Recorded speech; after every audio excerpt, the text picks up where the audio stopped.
Before we begin, I want to ask for your support. If you're enjoying this story, please consider using your hype points on this video.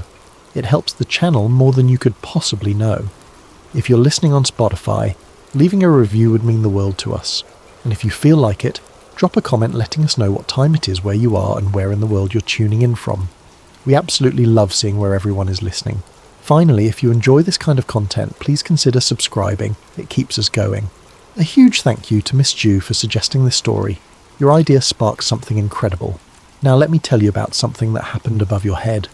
Something that changed the sky itself. In the early 1960s, the United States government released hundreds of millions of tiny copper needles into orbit around Earth. They did it deliberately. They did it quietly. And for decades, most people had no idea it had happened at all. The official story is simple. It was a communications experiment during the Cold War. A backup plan in case nuclear weapons destroyed our ability to send radio signals across the globe. But here's the question that keeps people awake at night. If they were willing to alter the space around our planet once, what else might they have tried? What else might still be up there, circling silently, affecting things we don't even understand? This is the story of Project Westford, the experiment that put a metal ring around the world. Chapter 1. The Cold War. Fear. To understand what happened, you have to understand the fear. It's late 1958. The Cold War is not just a political conflict. It's an existential terror that permeates every aspect of American life. Families are building bomb shelters in their backyards. School children practice duck and cover drills, as if a wooden desk could protect them from atomic fire. The Soviet Union has just launched Sputnik, proving they can put objects into space. If they can put a satellite up there, they can put a warhead up there too. And in the minds of military planners, one scenario repeats like a nightmare. What happens to global communications if nuclear war breaks out?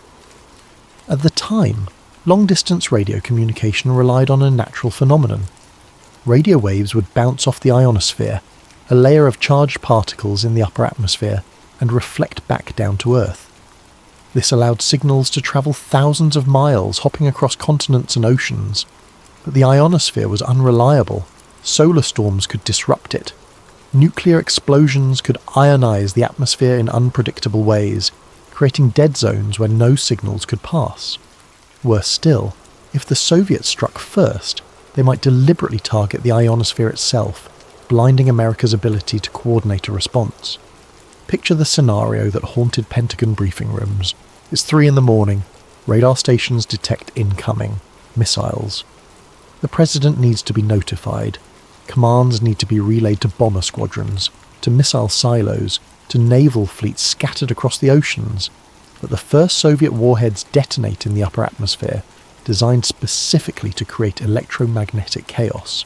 The ionosphere becomes a roiling mess of charged particles. Radio signals scatter uselessly into space. Communication networks go dark. In that moment, America would be deaf and mute, unable to coordinate, unable to respond. The entire command structure would collapse not because of physical destruction, but because of silence. This was the nightmare, and it felt terrifyingly plausible. The military needed a backup, something that couldn't be destroyed by a bomb, something that wouldn't depend on the whims of solar radiation or atmospheric conditions, something that existed beyond the reach of Soviet weapons. They needed something artificial, something they controlled, something in space itself, and so, in the classified corridors of defense planning, an idea began to form. An idea so audacious, so unprecedented, that even discussing it felt like science fiction. What if they could create their own ionosphere? What if they could build a reflective layer in space, one that would bounce radio signals exactly where they needed to go, no matter what happened on the ground? The concept was brought to the highest levels of the Department of Defense. Generals listened with skeptical expressions that gradually shifted to cautious interest. Scientists were consulted, then sworn to secrecy, and slowly, impossibly, the idea moved from theory to planning. They would wrap the Earth in metal. The sheer ambition of it is difficult to comprehend even now. This wasn't about launching a satellite or two. This was about fundamentally altering the electromagnetic environment of the entire planet, creating something that had never existed in the 4.5 billion years of Earth's history, and they were going to do it in secret. Chapter 2. The Solution from a Laboratory. The Massachusetts Institute of Technology, Lincoln Laboratory, sits in Lexington, just outside Boston. In the late 1950s, it was one of the premier research institutions working on military technology, radar systems, missile defense, communications infrastructure. The parking lots were filled with cars bearing Department of Defense stickers. The hallways echoed with conversations conducted in careful euphemisms, aware that even within a secure facility, some projects were more sensitive than others. It was here that the specifics of the plan took shape. The lead researchers understood the challenge. They needed to create a reflective belt around the planet, something that would act like an artificial ionosphere. But it couldn't be a solid structure. That would be impossibly heavy to launch with the rocket technology of the era. It had to be light, dispersed, and it had to stay in orbit long enough to be useful, but not so long that it became a permanent hazard. The solution they proposed was elegant in its simplicity and terrifying in its implications. They would release millions, eventually hundreds of millions, of tiny copper needles into low Earth orbit. Each needle would be microscopic in width, roughly the thickness of a human hair, but they would be just under 2 centimeters long, short enough to be manageable, long enough to effectively reflect radio waves. Copper was chosen because it conducts electricity exceptionally well and reflects radio waves efficiently. The needles would be packed into canisters, launched into space aboard military rockets, and then dispersed using mechanisms that would be triggered once orbit was achieved. Once released, they would spread out, forming a thin belt around the planet at an altitude of approximately 3,500 kilometers. The belt would circle the Earth, creating an artificial reflective layer that radio signals could bounce off, just like the natural ionosphere, but immune to the disruptions that plagued the natural system. The mathematics were elegant. The engineering was feasible. On paper, it was brilliant. A low-cost, high-impact solution to one of the Cold War's most pressing vulnerabilities. But there were dissenters even within the project team. Some engineers raised concerns about what would happen to the needles over time. Would they clump together? Would they spread too far and become ineffective? Would they interfere with future space missions? These concerns were noted, documented, and ultimately overruled. The military imperative was too strong, the Soviet threat too immediate, the fear too real. The project was given a name, West Ford, after a town in Massachusetts. It was approved by the Department of Defense. Funding was allocated from classified budgets that would never appear in public accounting. Engineers began designing the dispersion mechanisms, small explosive charges that would scatter the needles without damaging them, and the needles themselves, tiny, copper, and numbered in the hundreds of millions, were manufactured in secure facilities by workers who had no idea what they were making or why. Each needle was precision-made. Quality control was obsessive, because this wasn't just about making radio reflectors. This was about proving that humanity could engineer space itself. The manufacturing process alone was extraordinary. Imagine the logistics, creating hundreds of millions of identical objects, each one smaller than a toothpick, each one needing to meet exact specifications. The needles were produced in vast quantities, packed carefully into canisters designed to survive the violence of a rocket launch and the absolute cold of space. But there was one thing the planners didn't fully account for: what it would mean to deliberately alter the space environment around Earth. Because once you put something into orbit, it doesn't just disappear, it stays there. Sometimes for years, sometimes for decades, sometimes forever. And the sky, which had always been a natural system, governed by physics and chemistry, and the slow dance of cosmic forces, would now contain something human, something artificial, something that had never been there before. The line between Earth and space was about to be crossed in a way it never had been. In retrospect, some of the project scientists would express quiet misgivings. In interviews conducted decades later, After classification periods had expired and old men felt free to speak, they would talk about the moral weight of what they'd done. One engineer, speaking in the 1990s, put it simply: "We were so focused on whether we could do it that we didn't spend enough time thinking about whether we should." But in 1960, with the Cold War intensifying and the fear of nuclear annihilation reaching fever pitch, those considerations felt like luxuries they couldn't afford. The project moved forward. Chapter 3. The launch. The first attempt came in October of 1961. A rocket lifted off from Vandenberg Air Force Base in California, carrying its payload of copper needles packed into metal canisters. The launch itself was successful, a pillar of flame and smoke rising into the pale morning sky, visible for miles. The rocket reached orbit without incident. Telemetry confirmed that all systems were functioning normally. And then came the dispersion phase. The canisters were supposed to open. Small charges would detonate, gently pushing the needles outward, starting the process that would eventually create the belt around Earth. But the mechanism failed. Engineers watching from the control room saw the telemetry flatline. No dispersion, no separation. The needles stayed clumped together inside their canisters, a useless mass of metal tumbling through space. The failure was catastrophic in its completeness. Months of planning, millions of dollars, hundreds of millions of precision-manufactured needles, all of it rendered pointless by a mechanical failure that lasted perhaps a fraction of a second. The post-mortem analysis was brutal. What had gone wrong? The explosive charges had fired, but they hadn't generated enough force to fully open the canisters. Or perhaps the needles had stuck together, cold-welded by the extreme temperature changes of space. Or perhaps the timing had been off by milliseconds, causing the charges to fire out of sequence. The exact cause was never definitively determined, but the conclusion was clear: they needed to redesign everything. For 18 months, engineers worked on the problem. New canisters were designed with multiple redundancies. The dispersion charges were recalculated. The needles themselves were treated with special coatings to prevent them from sticking together. And in May of 1963, they were ready to try again. The second launch took place on May 9th, 1963, from the same facility. This time, everything was different. The engineering team had learned from failure. Every component had been tested and retested. Backup systems had backup systems. The rocket lifted off in the pre-dawn darkness. It climbed through the atmosphere, leaving Earth behind, reached orbital velocity, and then, at precisely the calculated moment, the dispersion sequence initiated. This time, it worked.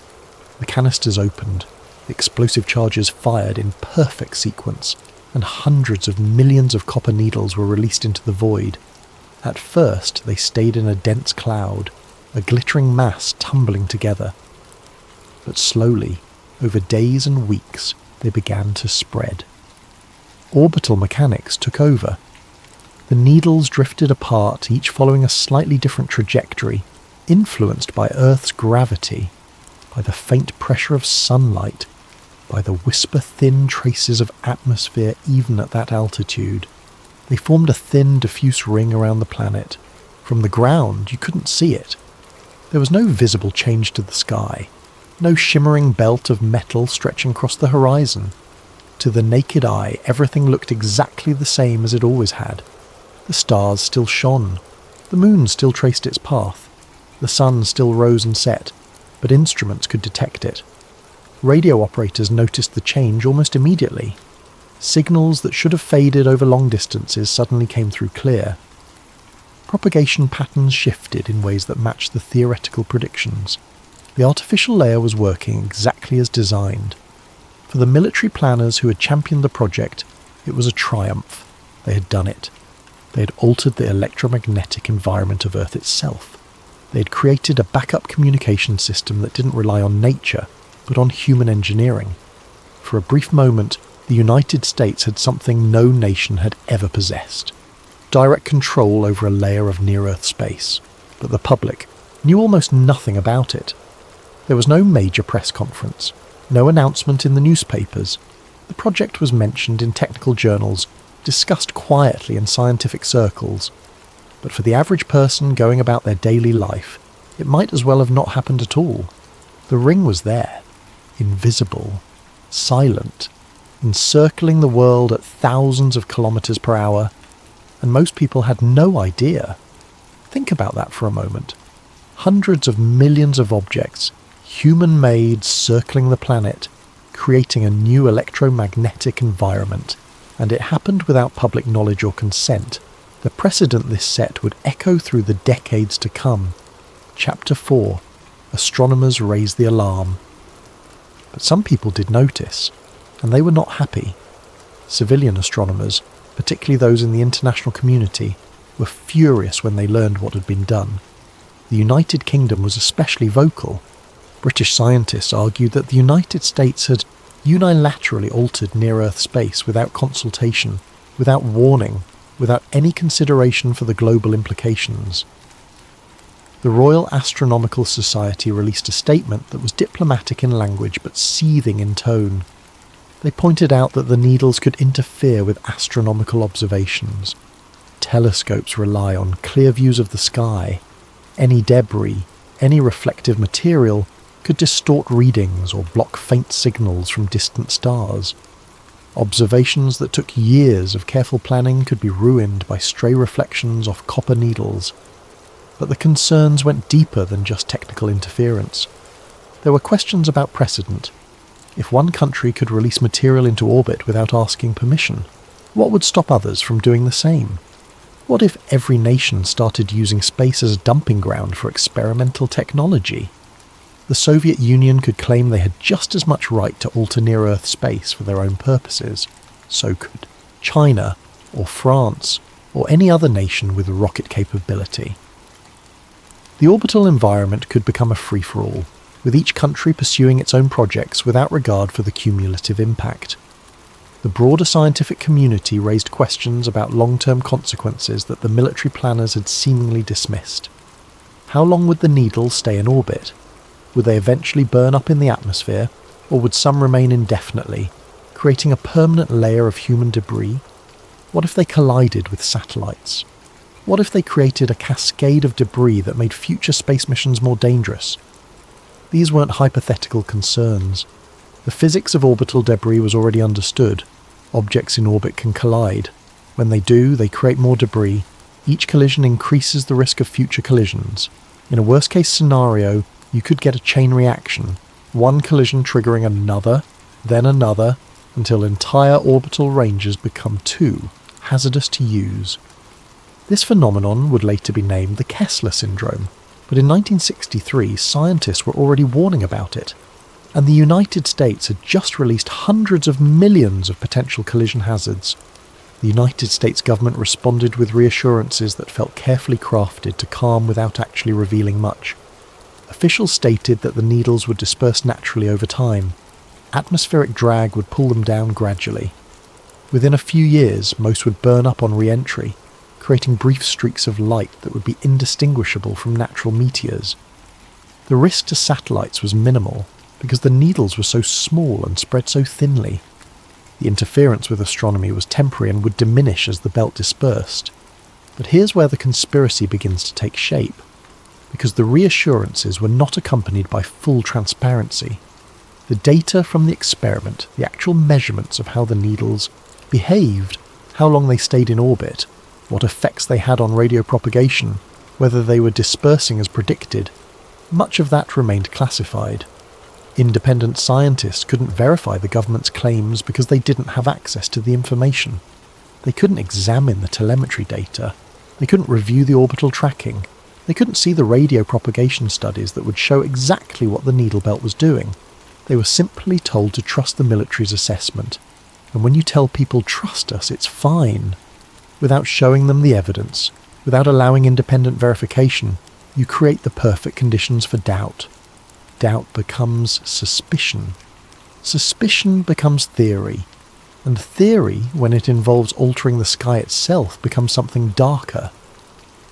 Some astronomers began keeping their own observations, noting unusual radio interference, strange reflections, anomalies that might or might not be related to the needle belt, These observations were published in specialized journals, creating a parallel record to the official narrative, and in those observations patterns began to emerge, patterns that didn't quite match what the government was saying. Chapter 5. The Artificial Sky. Let's pause and consider what was actually created. For a period in the early 1960s, and possibly for years beyond, there was a man-made layer circling the Earth. It wasn't solid, it wasn't visible to the naked eye, but it was there. Think about that for a moment. Really think about it. Human beings had taken a natural system, the space environment around our planet, which had existed unchanged for billions of years, and intentionally modified it. Not with satellites designed to observe or communicate, not with probes sent to gather data, but with raw material, with metal, with something that had no purpose other than to change how the environment functioned. It's one thing to launch a satellite. Satellites are tools. They have specific functions. They're contained, controlled. You can track them. You can turn them off. You can bring them down when they're no longer needed. But this was different. This was an attempt to create a new layer of the atmosphere itself, an artificial sky. The needles weren't tools in the traditional sense. They were environmental modification. They were engineering applied to the planet itself. And once you've done that once, the question becomes, what else is possible? Conspiracy theorists point to Westford as a proof of concept, not just for communications, but for atmospheric engineering on a planetary scale. If you can create a reflective belt for radio waves, what about other types of radiation? Could you create a layer that reflects or absorbs solar radiation, effectively controlling how much heat reaches Earth's surface?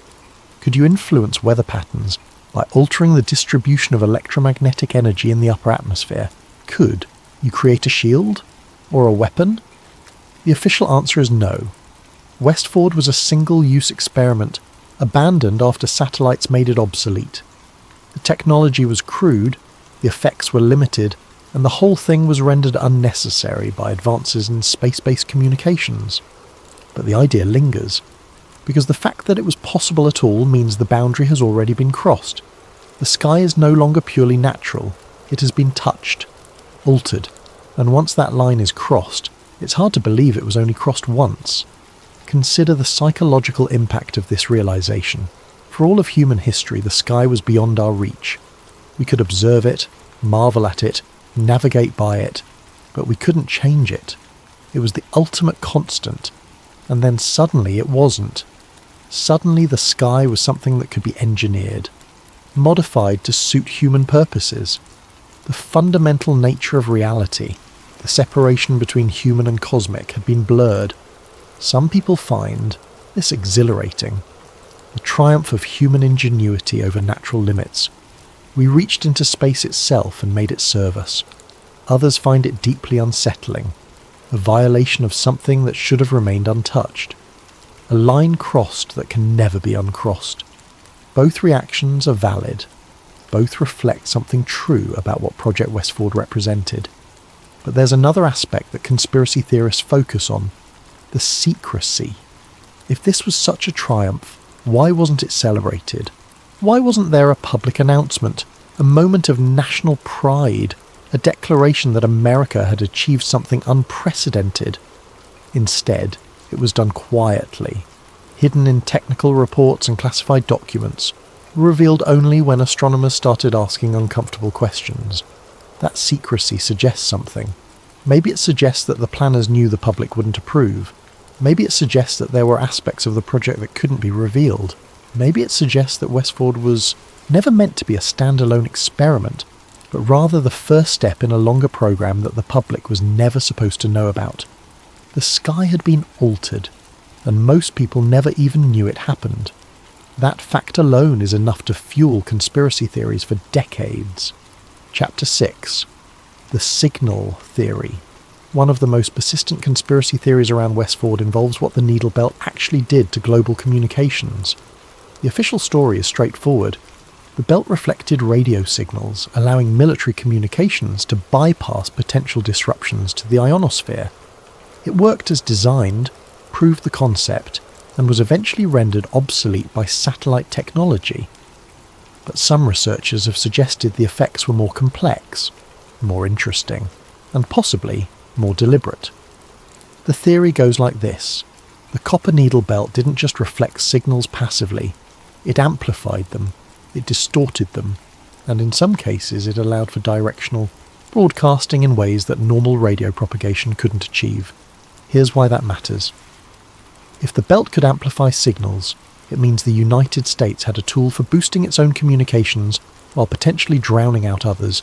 Radio warfare, electromagnetic dominance, the ability to ensure your messages get through while your enemies fade into static. If it could distort signals, it means frequencies could be bent, redirected, or scrambled in ways that made enemy transmissions unreliable.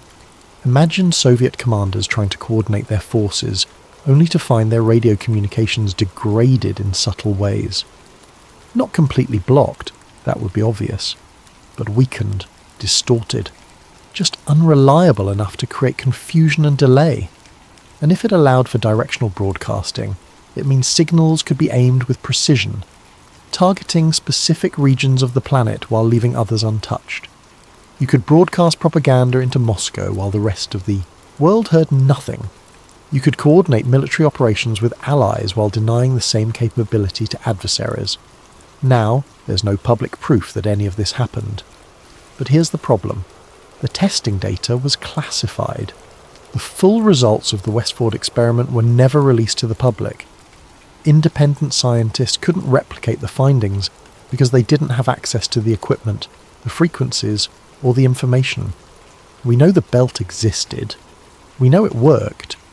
But we don't know exactly how well it worked, or what unintended effects it might have had, or what capabilities it might have provided beyond the publicly stated purpose. And when you're dealing with something that encircles the entire planet, even small effects can have global consequences. Some theorists believe that certain unexplained radio phenomena in the mid-1960s, strange signal propagation, mysterious broadcasts, interference patterns that didn't match any known source, were actually side effects of the needle belt. There are documented cases of radio operators picking up signals that seemed to come from impossible directions, transmissions that bounced in ways that didn't match the known behaviour of the ionosphere, interference that appeared and disappeared without explanation. Could these have been caused by the needle belt? Could the dispersed copper needles have created unexpected resonance patterns, hotspots where signals were amplified, dead zones where they were absorbed? Or, and this is where the conspiracy deepens, could these effects have been intentional? Could the belt have been designed to create these anomalies, to give the United States capabilities in radio warfare that no other nation possessed? Consider the timeline. The belt was deployed in 1963. This was the height of the Cold War. The Cuban Missile Crisis had just brought the world to the brink of nuclear war. Tensions with the Soviet Union were at their peak. In that context, would the military really build a system that just passively reflected signals? Or would they try to weaponize it, to give themselves every possible advantage in the electromagnetic spectrum? Again, no proof. But the lack of transparency creates space for these questions. And there's another angle that conspiracy theorists explore: psychological operations. Radio has always been a tool of propaganda. During World War II and the Cold War, nations broadcast to each other constantly, trying to influence public opinion, spread disinformation, demoralize enemy populations. But what if you could broadcast without clear attribution? What if signals could be bounced off the needle belt in ways that made them appear to come from different locations? You could broadcast into the Soviet Union while making it seem like the signal originated from within their own territory. You could create confusion about who was saying what, undermining trust in official communications. This gets into the realm of pure speculation, but it's speculation based on a real foundation. The needle belt existed. It affected radio propagation in ways that weren't fully disclosed, and it was deployed at a time when psychological warfare was a major component of Cold War strategy. The signal theory remains unproven, but it remains compelling precisely because the full capabilities of Project Westford were never revealed. Chapter 7. A prototype for something bigger. The most unsettling conspiracy theory around Westford is this: It was never meant to be the final product. It was a prototype, a proof of concept, a demonstration that would inform larger, more ambitious projects that would never be publicly acknowledged. Think about it from a military planning perspective. You have a concept. Create an artificial reflective layer in space. You test it. It works. You gather extensive data about how dispersed materials behave in orbit, how they affect electromagnetic propagation, what unintended consequences emerge, and then you stop. Officially, the reason is simple. Satellite technology advanced so quickly that the needle belt became unnecessary. By the mid-1960s, communication satellites were being launched regularly. They were more reliable, more controllable, and didn't require filling orbit with debris. The future was clearly in active satellites, not passive reflectors. But conspiracy theorists argue that the real reason is different. Once you've proven the concept, you don't need to repeat it in the same form. You've demonstrated that Earth's electromagnetic environment can be engineered. You've shown that a dispersed material can create functional changes to how signals propagate. You've gathered data that would be impossible to obtain any other way. Now you can move on to the next phase, the refined version. The version that doesn't generate public controversy or international backlash. The version that operates in frequencies or altitudes that don't interfere with civilian astronomy.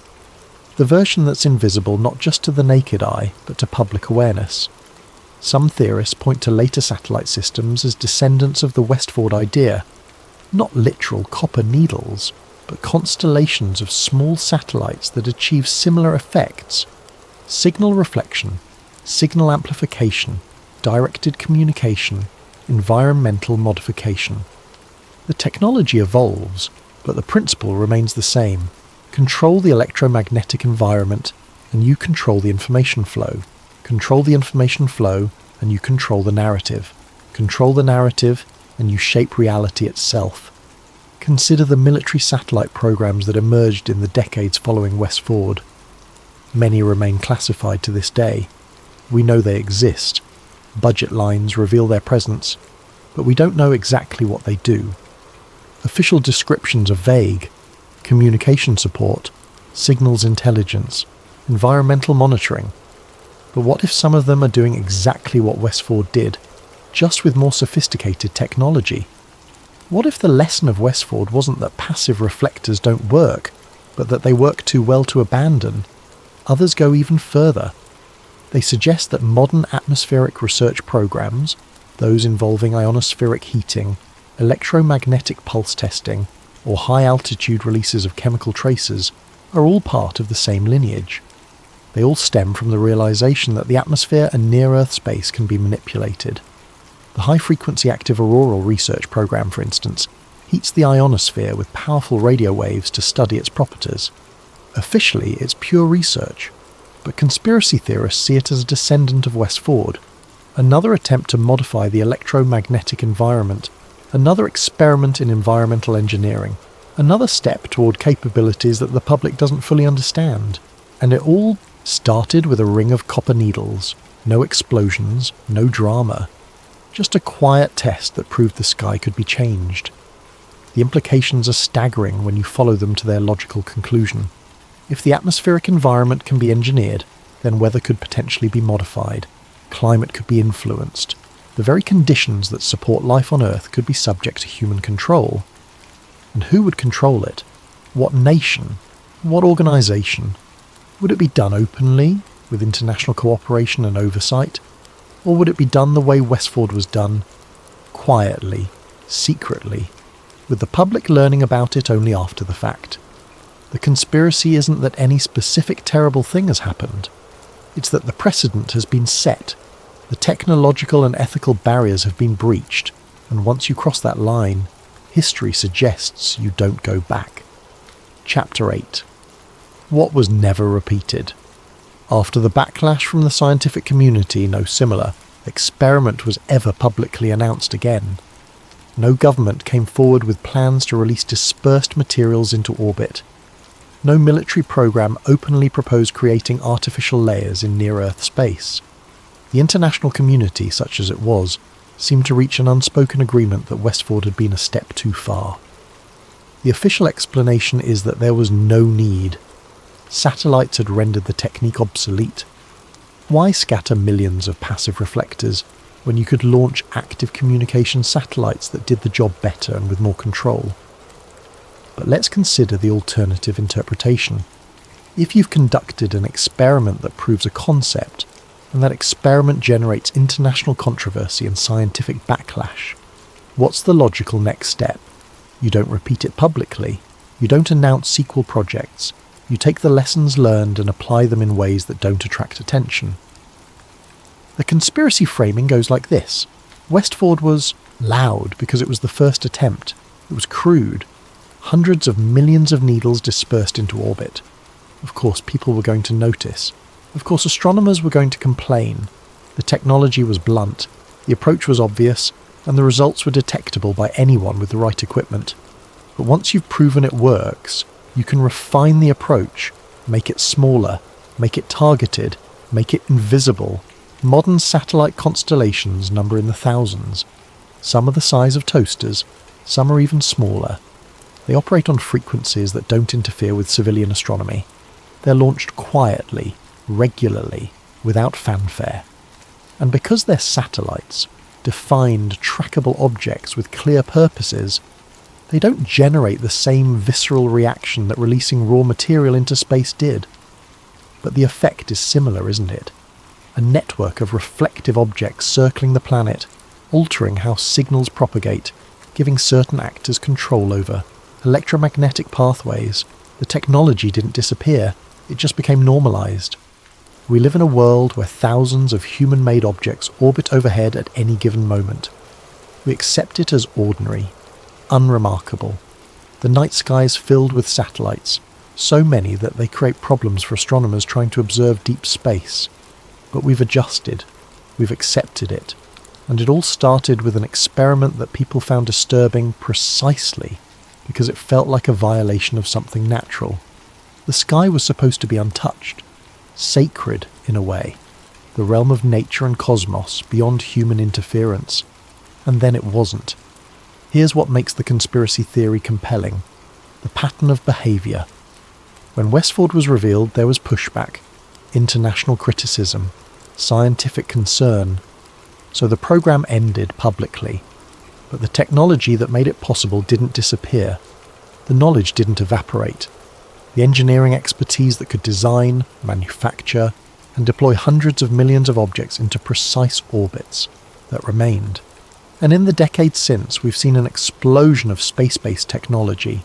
Communication satellites, weather satellites, GPS satellites, spy satellites, scientific satellites, and now commercial satellite constellations that number in the tens of thousands.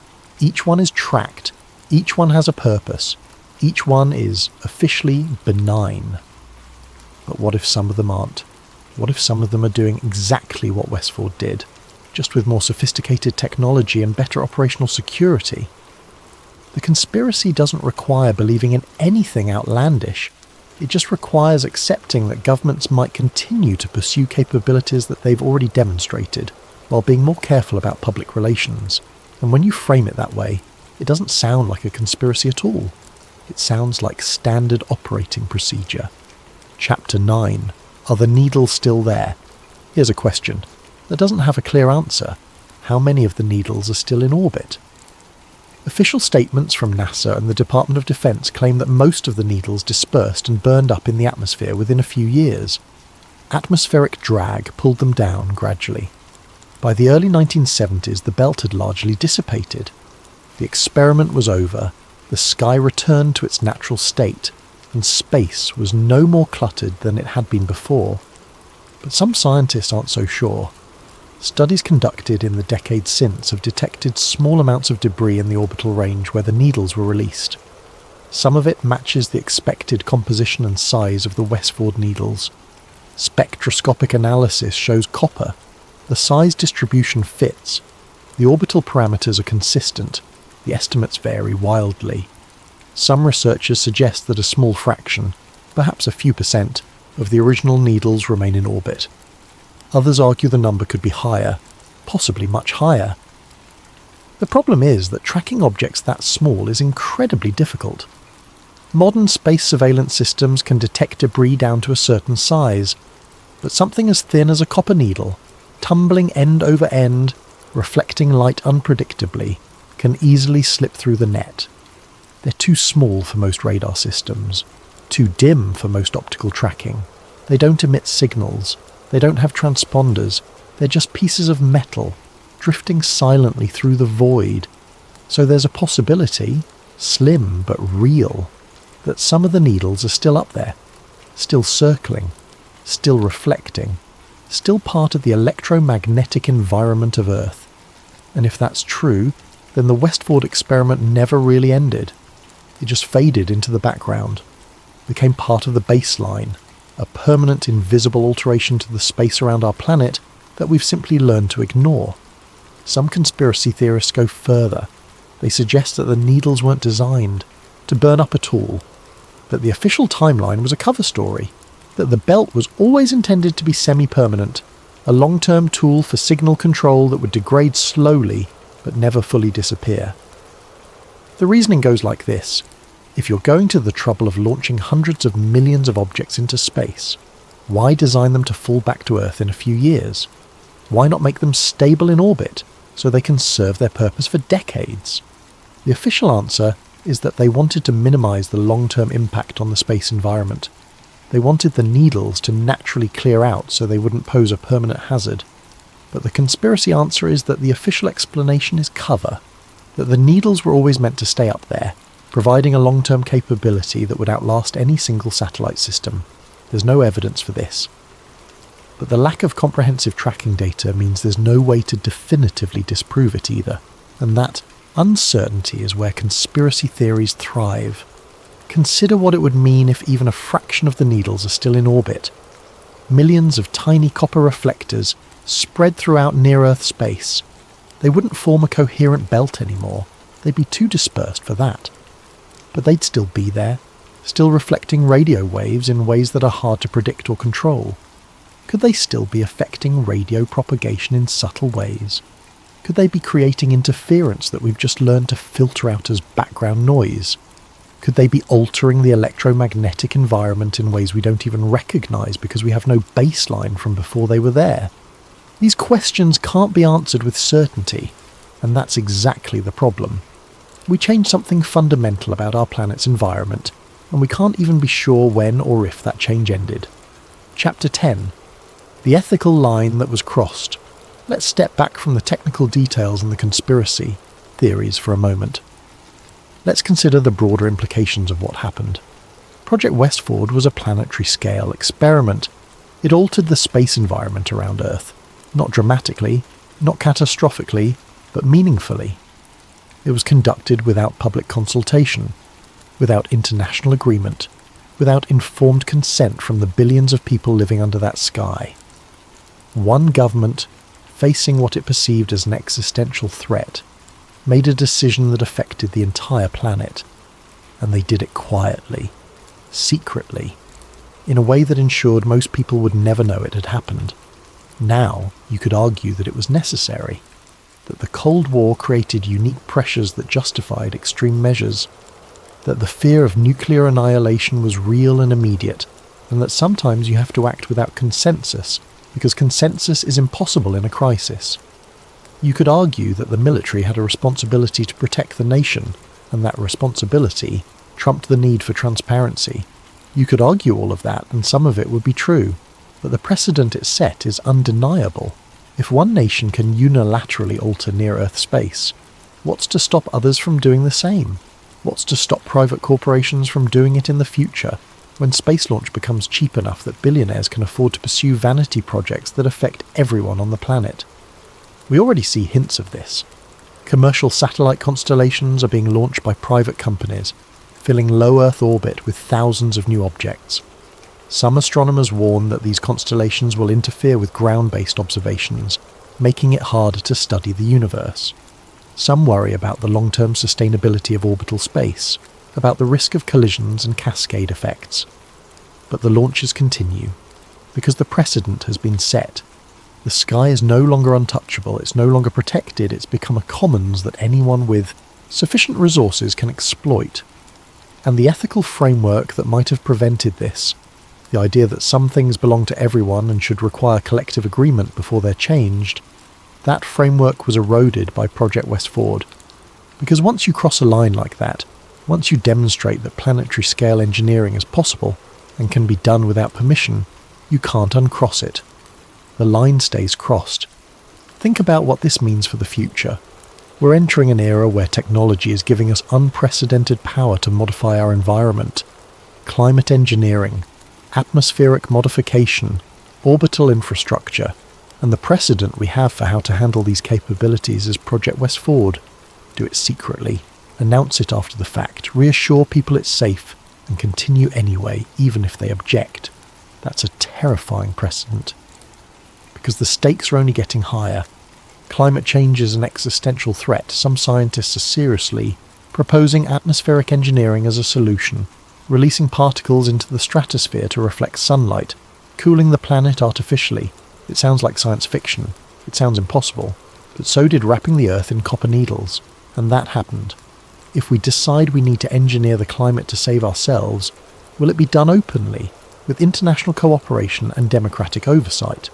Or will it be done the way Westford was done, by a single nation or corporation, making unilateral decisions that affect the entire planet? The conspiracy isn't really about whether the Westford Needles did something sinister. It's about what the project revealed, that governments are willing to make planetary-scale decisions without asking permission. And once that willingness is demonstrated, it doesn't go away. The ethical boundary, the idea that Earth's environment, including the space around it, should be protected from unilateral alteration, was violated in the early 1960s. And we've been living with the consequences ever since. Every satellite launched, every atmospheric research program, every proposal to engineer the climate exists in the shadow of that violation. The line has been crossed, and it stays crossed. Epilogue: the quietest global experiment. In the end, Project Westford was one of the most ambitious experiments of the Cold War. It didn't involve nuclear tests that lit up the sky with artificial suns. It didn't require massive infrastructure on the ground, visible monuments to human power and paranoia. It wasn't accompanied by speeches or public celebrations, by ticker tape parades or presidential announcements. It was just a ring of metal, briefly encircling the planet. But think about what it represented. For a moment in history, human beings looked at the sky and decided it wasn't enough as it was. They decided to change it, to engineer it, to make it serve a specific purpose. And they did it. The needles spread. The belt formed. Radio waves bounced off an artificial layer that had never existed in the 4.5 billion years of Earth's history. And then, slowly, it faded. Most of the needles burned up, according to official accounts. The belt dispersed. The experiment ended. But the idea didn't end. The knowledge that it was possible, that the electromagnetic environment of Earth could be manipulated, that space itself could be engineered to serve human purposes, that knowledge persists. It lives on in classified research programs, in satellite constellations, in atmospheric studies, in proposals for climate engineering and environmental modification. The specific technology of Westford may be obsolete, but the concept it proved is more relevant than ever. We look up at the sky and it seems unchanged. The stars still shine with the same ancient light. The moon still rises and sets in its eternal cycle. The sun still warms the earth, just as it has for billions of years. But above us, invisible and silent, there are layers now, layers of human influence. Thousands of satellites orbit overhead, their paths carefully calculated, their purposes often secret.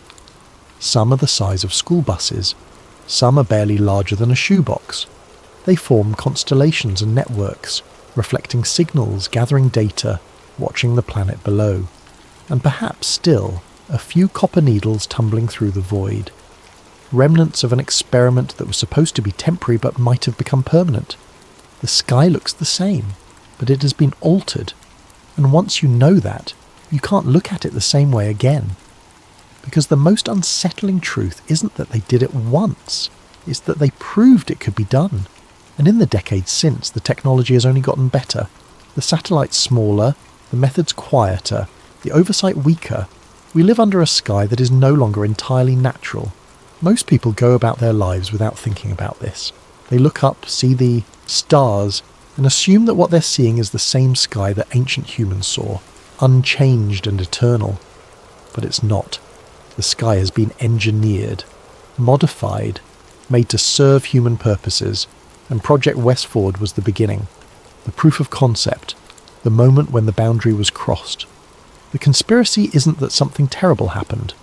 It's that something fundamental changed, and we were never asked if we wanted it to. The ring around the world was real, and in a sense it never really went away. It just evolved, transformed, became something else. The copper needles may have fallen back to Earth, burning up in brief streaks of light that no one noticed, but the idea they represented, that we could alter the very environment of our planet, that we could engineer space itself, that we could cross lines that had never been crossed before, that idea is still here, still orbiting, still reflecting, still changing the world in ways we don't fully understand, and that's what keeps people awake at night. Not the fear of what was done, but the fear of what it means for what comes next. Because if they were willing to wrap the Earth in metal once, what else might they be willing to do? What other experiments are happening above our heads right now, invisible and silent? What other lines are being crossed? The sky looks the same, but it has been altered, and we may never know the full extent of what's been done. That's the real conspiracy, not hidden aliens or impossible technology, just the simple, terrifying truth that our planet's environment can be changed by those with the power to do so, without the consent or even the knowledge of those who live beneath it. Project Westford proved it was possible, and possibility, once demonstrated, is impossible to contain. The ring is gone, but its legacy remains, circling, silent, waiting.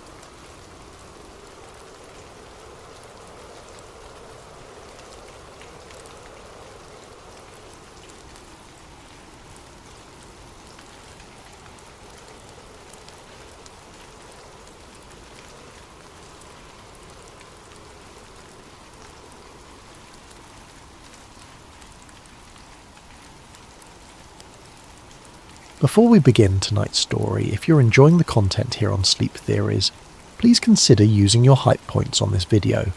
It truly helps the channel grow more than you could possibly know, and it allows us to keep bringing you these deep dives into the unexplained. Also, if you'd like, drop a comment letting us know what time it is where you are and where in the world you're listening from. We absolutely love seeing where everyone is tuning in from, but only if you want to share. Now let's get into tonight's investigation. What if the child who came home wasn't entirely the same child who disappeared? There's a photograph that haunts the internet. You've probably seen it. A small boy, dirty and exhausted, wrapped in a blanket, staring into a camera with eyes that seem far too old for his face. The rescue photo from June 2022, taken moments after 3-year-old Riker Webb was found alive in the Montana wilderness after vanishing for 2 terrifying nights. The world celebrated a miracle. Parents everywhere felt relief wash over them. Search and rescue teams were praised as heroes. The story had a happy ending. But if you look closer at that photograph, if you read between the lines of the official reports, if you listen to the whispers from Lincoln County, Montana, you'll find something else entirely. Something that suggests the miracle wasn't as simple as a lucky find. Something that implies those 2 days in the woods changed more than just a frightened child's perspective. This is the story of what really happened to Riker Webb, or at least what might have happened.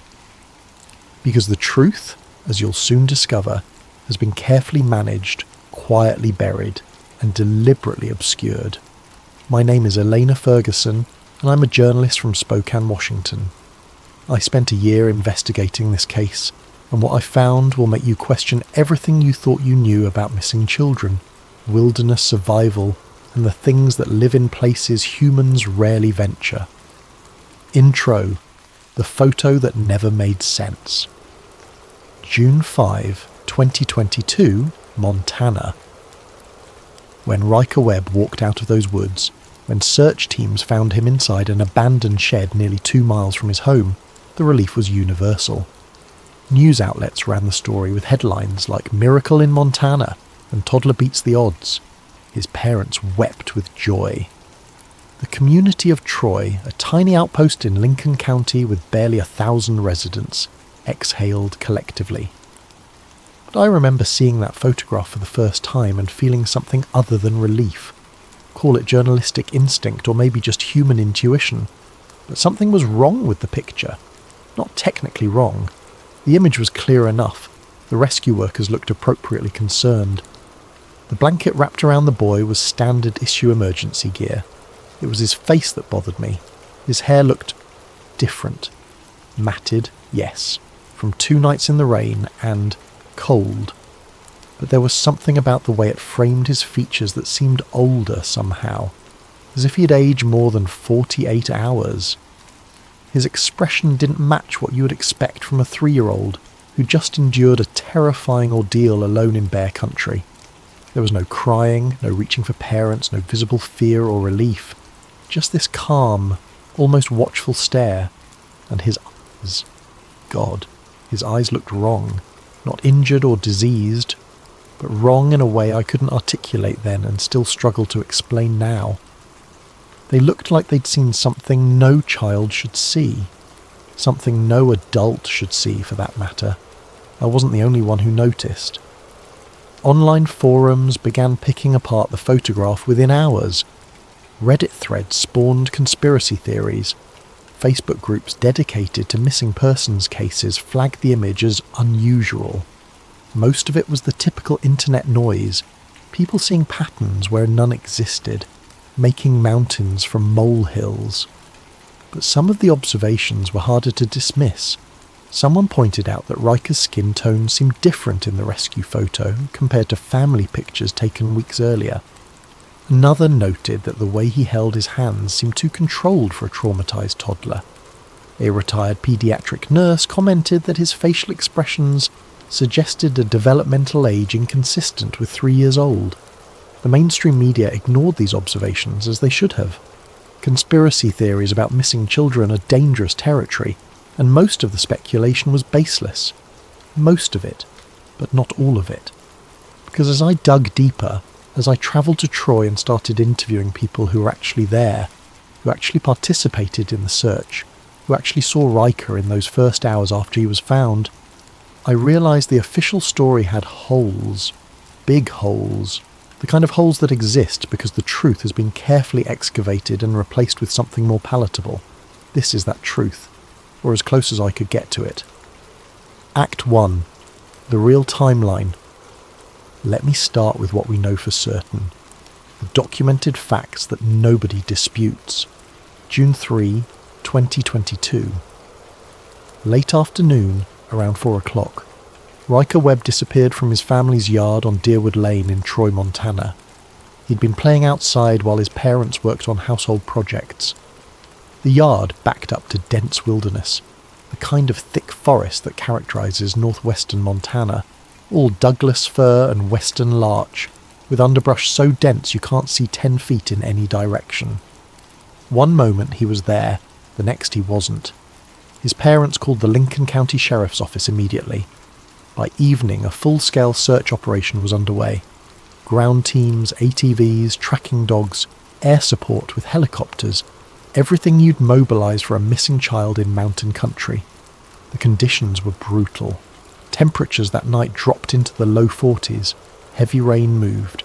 Through the area.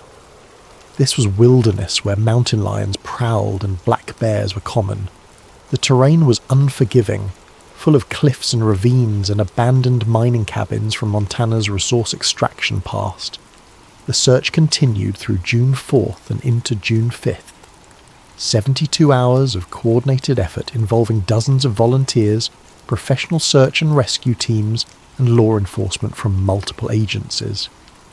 Then, on the morning of June 5, almost exactly 48 hours after he vanished, Riker was found inside a shed on Pine Ridge Road, approximately 2 miles from his home. According to the official report, he was dirty, hungry, quiet, and alert. He showed signs of exposure but no serious injuries. He was taken to a hospital for evaluation, checked out as remarkably healthy given the circumstances, and returned to his grateful parents. Case closed. Miracle achieved. Happy ending secured. Except for the details that didn't make the news, the observations that were logged and then buried, the witness statements that were taken and then classified, the evidence that suggested Riker's survival wasn't miraculous. It was impossible. Let me walk you through what I found. Act 2. The First Lies. The shed owner was a man named Reginald Dixon, a retired logger in his 70s, who lived about a quarter mile from the structure where Riker was discovered. I interviewed him at his home, a modest cabin that smelled like wood smoke and old coffee. Reginald was cooperative but clearly uncomfortable. He told me the shed had been locked the last time he checked it, over a week before Riker disappeared. He hadn't stored food there, no blankets, no supplies that might help a child survive. Just tools, he said, staring at his hands. Old equipment I don't use much anymore. The door had a padlock on it. I'm certain of that. But when the search team found Riker, I pressed, the door was open. Wide open, he confirmed. Lock was gone. Never found it. Could Riker have opened it himself? Reginald looked at me like I'd suggested the child could fly. He's 3 years old, miss. That lock required a key. Even if it didn't, even if it was somehow left unlocked, the door swelled from rain. I had to put my shoulder into it last time I opened it. A grown man's shoulder. So someone else opened it. He didn't answer directly. Instead, he said something that stuck with me. Something opened it. That's all I know for certain. The distinction felt important. I pushed further, asking about Riker's condition when he was found. Reginald hadn't been present for the discovery, but he'd spoken to the search team members who were. They said he looked cold, but not hypothermic, Reginald recalled. Which doesn't make sense, does it? 2 nights in the 40s with rain? A child that small should have been in serious trouble, but his core temperature was apparently fine, like something kept him warm. The shed itself. That shed has gaps in the walls you could stick your finger through. It's not insulated. It barely keeps the rain out. I thanked Reginald for his time and moved on to my next source, but his words echoed in my mind. Something opened it. Something kept him warm. Not someone. Something. My next breakthrough came through a Freedom of Information Act request I'd filed months earlier. The search and rescue logs finally arrived, heavily redacted but still revealing. Most of it was standard documentation. Team assignments, search grid coordinates, timing of various sweeps through the forest.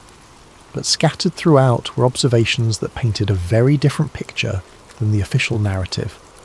June 4, 11:23 a.m. Thermal anomaly detected on ridge approximately 1.3 miles northeast of last known position.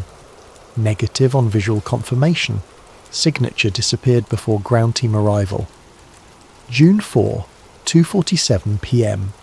Multiple thermal signatures appear and disappear rapidly in Sector 7. Equipment malfunction suspected but unconfirmed. Signatures do not match known wildlife patterns. June 4, 7:15 p.m. Team 3 reports audible childlike vocalization from unreachable location. Cliff face prevents access. Vocalization ceased before climbing equipment deployed. And then, the entry that made my hand shake when I read it. June 4, 9:03 p.m. Eyes in the tree line. size inconsistent with known wildlife. Recommend daylight follow-up. Location marked. This entry was written by a volunteer firefighter named Marcus Tully. I tracked him down to a bar in Libby, about 30 miles south of Troy. He refused to talk to me at first, literally walked away when I introduced myself and mentioned Riker's case. It took 3 visits, and finally buying him dinner before we'd even acknowledge being on the search team. "I don't talk about that night," he said, pushing food around his plate. "I was told not to talk about that night." "Told by who?" He looked up at me, and I saw genuine fear in his eyes. People who made it clear my cooperation was appreciated and my silence was expected. "What did you see, Marcus?" He was quiet for a long time, then so softly I almost missed it. "Something watching us. Something big enough that the eyes were level with mine and I'm 6 feet tall. But it was crouched in the brush, I could tell by the angle. If it stood up." He didn't finish the sentence, he didn't need to. "Did you tell the search coordinators?" "I logged it. You've seen the log, so you know I logged it. They told me it was probably a bear standing on its hind legs. But I've seen bears, miss. I've seen them up close. That wasn't a bear." "What was it?" "I don't know," he said, meeting my eyes. "And I don't want to know. I've got a family. I've got a life here. Some questions aren't worth asking." I had one more question for him, though. "The helicopter footage," I said. "The FLIR imaging from the air search. Have you seen it?" His expression darkened. "It doesn't exist. Officially. But unofficially. Unofficially, the pilot saw something he wasn't supposed to see. Unofficially, that footage was classified faster than you can blink. Officially, there was a malfunction, and no usable imagery was captured." I managed to track down the pilot, a man named Sam Keller, who worked for a private helicopter service contracted by the county. He was even more reluctant to talk than Marcus, but I caught him at the right moment after a few drinks at a hangar party when his guard was down. "I saw something moving behind that kid," he told me, words slightly slurred. In the thermal image, clear as day, something big crouched down like it was, I don't know, hiding, protecting him. The shape was wrong for a person, too tall, too thin. But it was there, right behind where we found him the next morning. What happened to the footage? 2 guys in suits showed up at my office 6 hours after the search ended. Didn't identify themselves, just said the footage was part of an ongoing investigation, and they were confiscating the storage drives. I never saw them again, never got the drives back. When I asked the county about it, they told me there was no record of any confiscation. As far as they're concerned, the footage never existed. He looked at me with bloodshot eyes, but I know what I saw, and I know it wasn't nothing. Act 3. Local legends, local fear. The Kootenai tribe has lived in this region for thousands of years, long before Montana was Montana, long before white settlers arrived with their maps and mining claims. Their reservation isn't far from Troy, and I'd heard rumours that some of the tribal elders had knowledge about the forest that went beyond simple folklore. It took time to build trust, to find someone willing to talk to an outsider about sensitive subjects. But eventually, through a contact at the Tribal Cultural Centre, I was introduced to an elder named Joseph Running Bear. We met at his home, a modest house surrounded by pines, where he served me tea and studied me with eyes that seemed to see more than I was comfortable with. "You're asking about the web boy," he said. It wasn't a question. "Yes, Mr. Running Bear. I'm trying to understand what happened to him." He nodded slowly. "The forest near Troy has been different. For as long as our people have memory, we have stories about that place. Old stories." "What kind of stories?" "Stories about the mimics, the lost ones, the things that live in the deep woods and sometimes take interest in humans, especially children."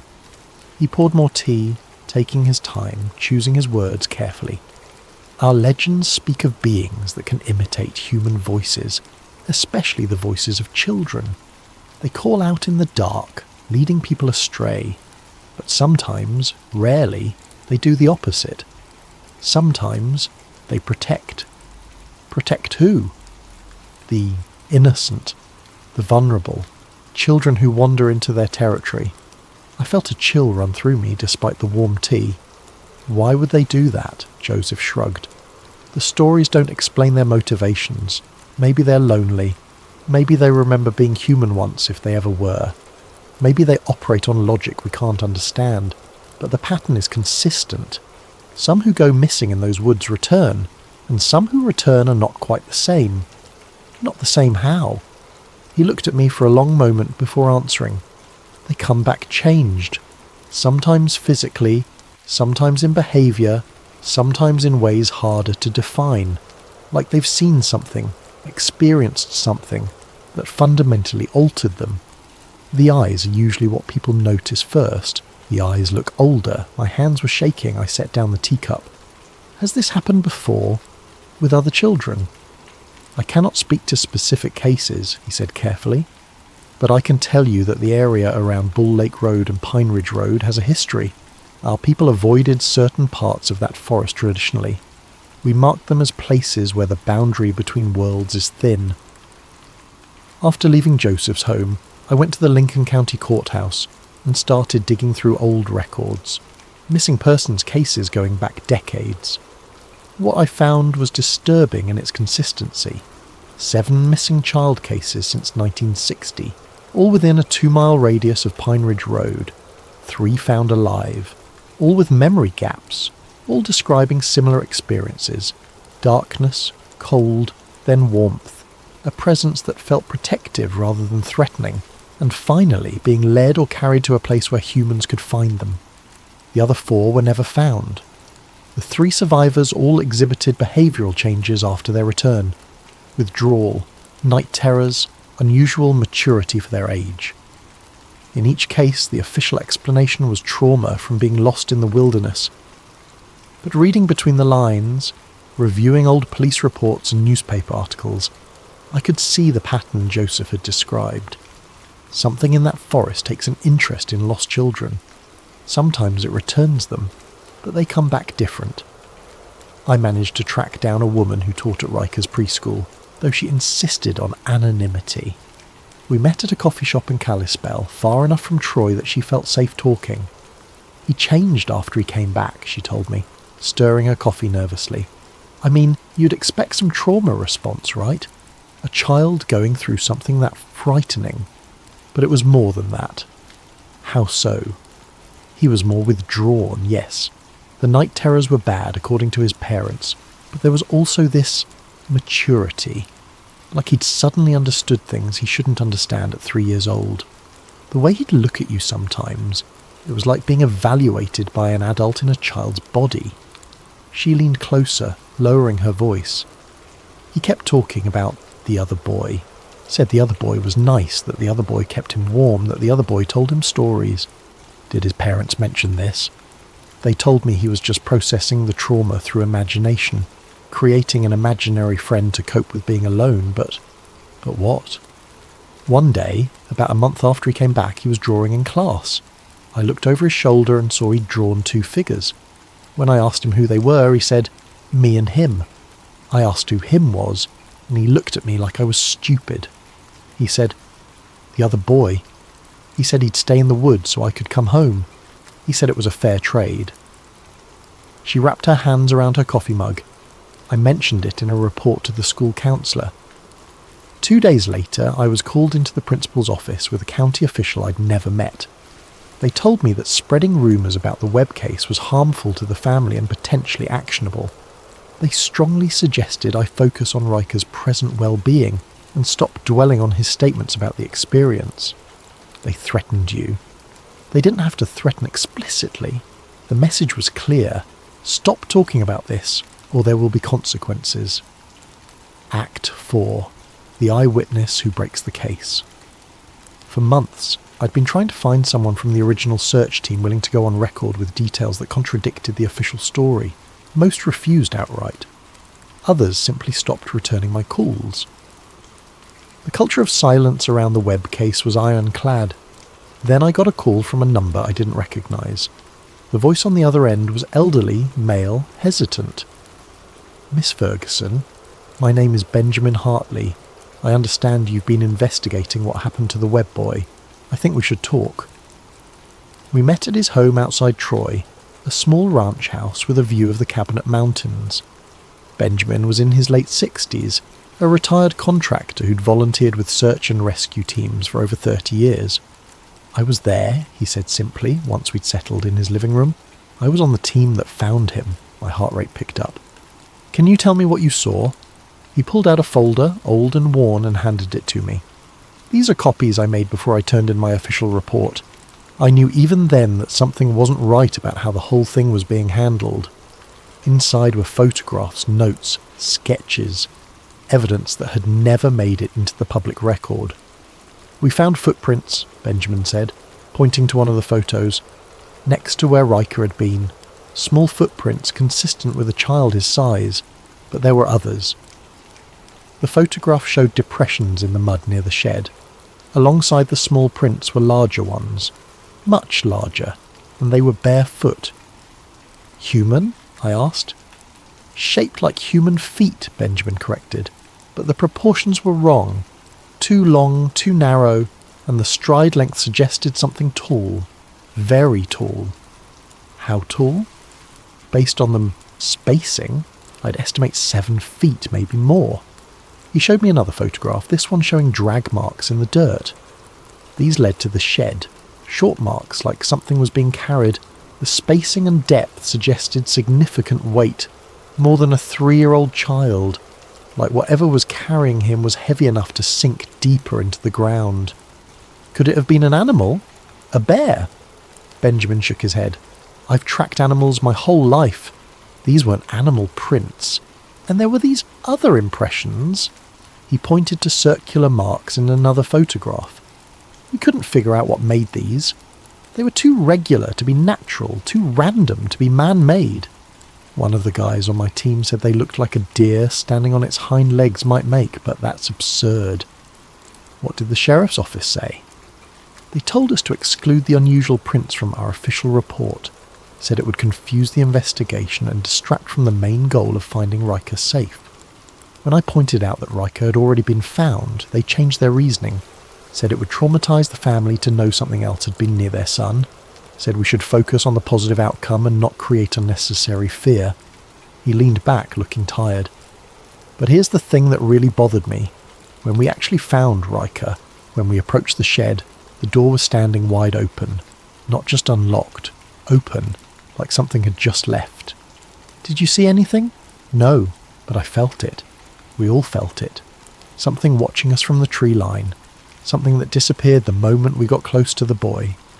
Benjamin reached into his pocket and pulled out a small digital recorder. "I recorded part of the search team briefing that morning. I wasn't supposed to, but I had a feeling things were about to get strange. I was right." He played the recording for me. The audio quality was poor, but I could make out voices discussing the search plan. Then clearly a deputy's voice. "We are classifying the unidentified presence as environmental. Do not report visual details in your statements. Keep your descriptions limited to the child's condition and location." Another voice, one I didn't recognize. "Higher authorities have already been contacted. They'll handle the anomalous elements. Your job is to stick to the facts. The simple facts." I looked at Benjamin. "Higher authorities?" No one ever identified who they were, but 2 unmarked vehicles showed up that afternoon. Federal plates. The men inside asked to review all our documentation. They were particularly interested in the photographs of the footprints and the thermal imaging data. What did they look like? Professional, clean-cut, the kind of people who are used to having authority and not explaining it. One of them, the one in the green jacket, interviewed several of us separately. He asked strange questions. Like what? He wanted to know if Riker had spoken to it. His exact word, it. Not who, not what, just it. He asked if the boy seemed older somehow, if he looked like himself. At the time, I thought the questions were bizarre. Now, he trailed off, looking out the window at the mountains. Now I think he knew exactly what we'd found, and he was checking to see if Riker had been changed by whatever was out there with him. Act 5. The conspiracy deepens. The more I investigated, the more layers I uncovered. What had started as a simple question about a missing child had evolved into something far more complex and disturbing. Through various sources, I'd learned that several agencies had been present during and immediately after Riker's rescue. The obvious ones were expected: local search and rescue, Lincoln County Sheriff's deputies, Montana Fish, wildlife, and parks officers. But there were others. 2 unmarked federal vehicles had arrived the afternoon of June 5. No one could tell me which agency they represented. The men inside carried no visible identification, but had authority that local law enforcement immediately deferred to. One witness, a volunteer who'd been helping coordinate the search from a command post, told me the man in the green jacket had arrived with very specific questions that suggested prior knowledge. He knew there would be unusual elements before anyone told him, the witness said. He arrived asking about them, not whether they existed, but what they were specifically, like he'd been briefed in advance. The questions this man asked were telling. Did the boy speak to it? Did he seem older when you found him? Did he look like himself? Were there any physical changes you noticed? That last question bothered me most. Physical changes. As if such things were expected, anticipated even. Through a contact in the medical community who insisted on absolute anonymity, I learned something that chilled me to the bone. Riker's medical evaluation at the hospital showed anomalies. His cortisol levels were elevated far beyond what trauma alone would explain, suggesting exposure to extreme prolonged stress. But more significantly, the blood work showed cellular activity that the attending physician flagged as unusual. Unusual how? I'd asked.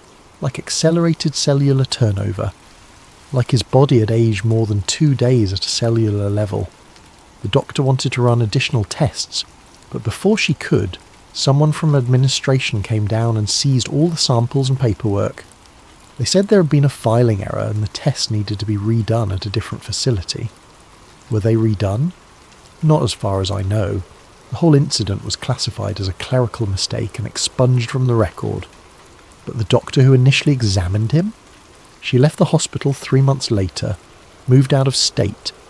When I asked her about it at her going-away party, she just said some questions weren't worth the answers.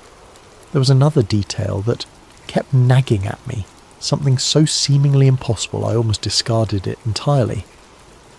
But journalism is about following the evidence, even when it leads somewhere uncomfortable.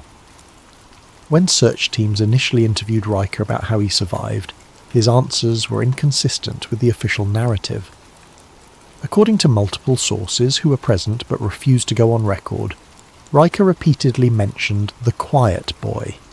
He said the quiet boy kept him warm. The quiet boy told him not to be scared. The quiet boy brought him to the shed where people could find him. The quiet boy said it was okay to go home now. Search teams scoured the area for any sign of another child. They found nothing. No footprints that matched a second child. No evidence anyone else had been in the shed. No missing persons reports for children in the region. The quiet boy didn't exist, except Riker insisted he did, and the details he provided were too consistent, too specific to be simple imagination. He described the quiet boy as tall like Daddy, and cold to touch, and didn't talk with his mouth. When pressed on what that last part meant, Riker apparently said the quiet boy talked in the quiet place, touching his own head. Telepathy. The child was describing telepathy. This detail was quickly dismissed as imagination by officials, but it was logged. Someone wrote it down. Someone thought it was significant enough to document before the sanitization of the official record. Ast 6. Return to Pine Ridge Road. A year after Riker disappeared, I returned to Pine Ridge Road with camera equipment and a thermal imaging device borrowed from a friend in wildlife research. I wanted to see the site for myself, to walk the ground where something impossible had occurred. The shed was still there, more weathered now, door hanging loosely on rusted hinges. I approached carefully, documenting everything with my camera. The interior was exactly as Benjamin had described. Empty, dilapidated, gaps in the walls large enough to see through. No insulation, no supplies. Nothing that would help a small child survive 2 nights of cold and rain. I was about to leave when I noticed something in the dirt floor near the back wall. Fresh tracks, recent tracks. I knelt down, examining them carefully. A footprint. Larger than a child's, smaller than an adult's. Barefoot. The proportions were wrong, elongated, just like in Benjamin's photographs. My hands were shaking as I took pictures. This print couldn't be more than a few days old, maybe a week at most. The edges were too clean, the definition too sharp. Something had been here recently. I expanded my search, circling the shed, looking for more evidence. Under a rock about 20 feet from the structure, I found something that made my blood freeze. A drawing. A child's drawing, done in crayon on what looked like paper from a fast food restaurant placemat. The crayon and paper were faded but still recognisable. The drawing showed 2 figures. One was small, clearly meant to be a child, labelled me in shaky letters. The other was taller, much taller, with elongated limbs and large dark eyes. It was labelled him. The proportions of the tall figure were disturbing. The arms reached past the knees. The fingers were too long. The eyes were solid black, taking up too much of the face. This was Riker's drawing. It had to be. The style matched what a 3-year-old could produce. But how did it get here? Had his parents brought him back to the site? Had he left it here himself during some return visit? Or had something else placed it here, preserved under a rock, waiting to be found? I pocketed the drawing and continued my investigation as the sun began to set. I'd planned to leave before dark, but something compelled me to stay. Call it journalistic dedication or morbid curiosity. I wanted to experience the site the way Riker had experienced it. At night, alone, vulnerable. I set up my thermal camera on a tripod, pointing it at the tree line, and settled in for a long night. Act 7. The thing that watches. Around midnight, the forest changed.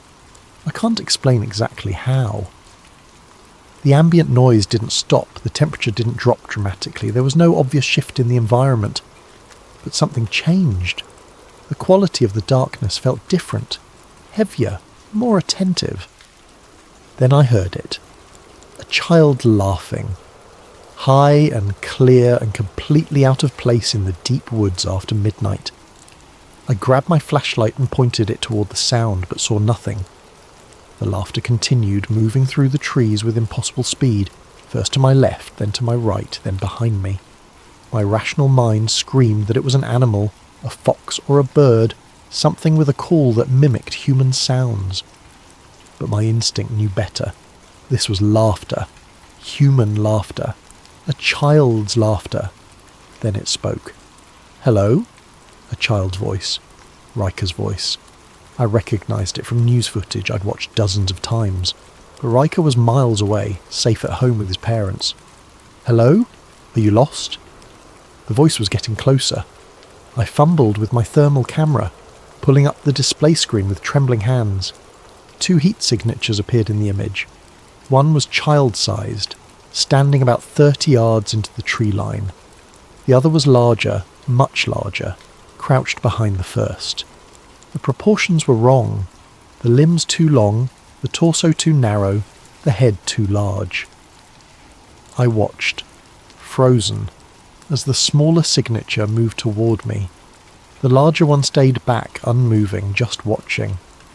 "Are you lost?" the child's voice asked again, now close enough that it should have been visible even in the darkness. But I saw nothing with my eyes. Only the thermal camera showed the approaching heat signature. When it was about 15 feet away, it stopped. The larger signature behind it shifted, rising slightly as if preparing to move. Then both vanished. Not gradually, not walking away, just gone, as if they'd been switched off. I sat there in the darkness for another hour, shaking, watching the thermal display for any sign of their return. Nothing. The forest was empty. At dawn, I packed up my equipment and examined the area where the signatures had been. The ground was soft from recent rain. There should have been footprints if something physical had been there. There were.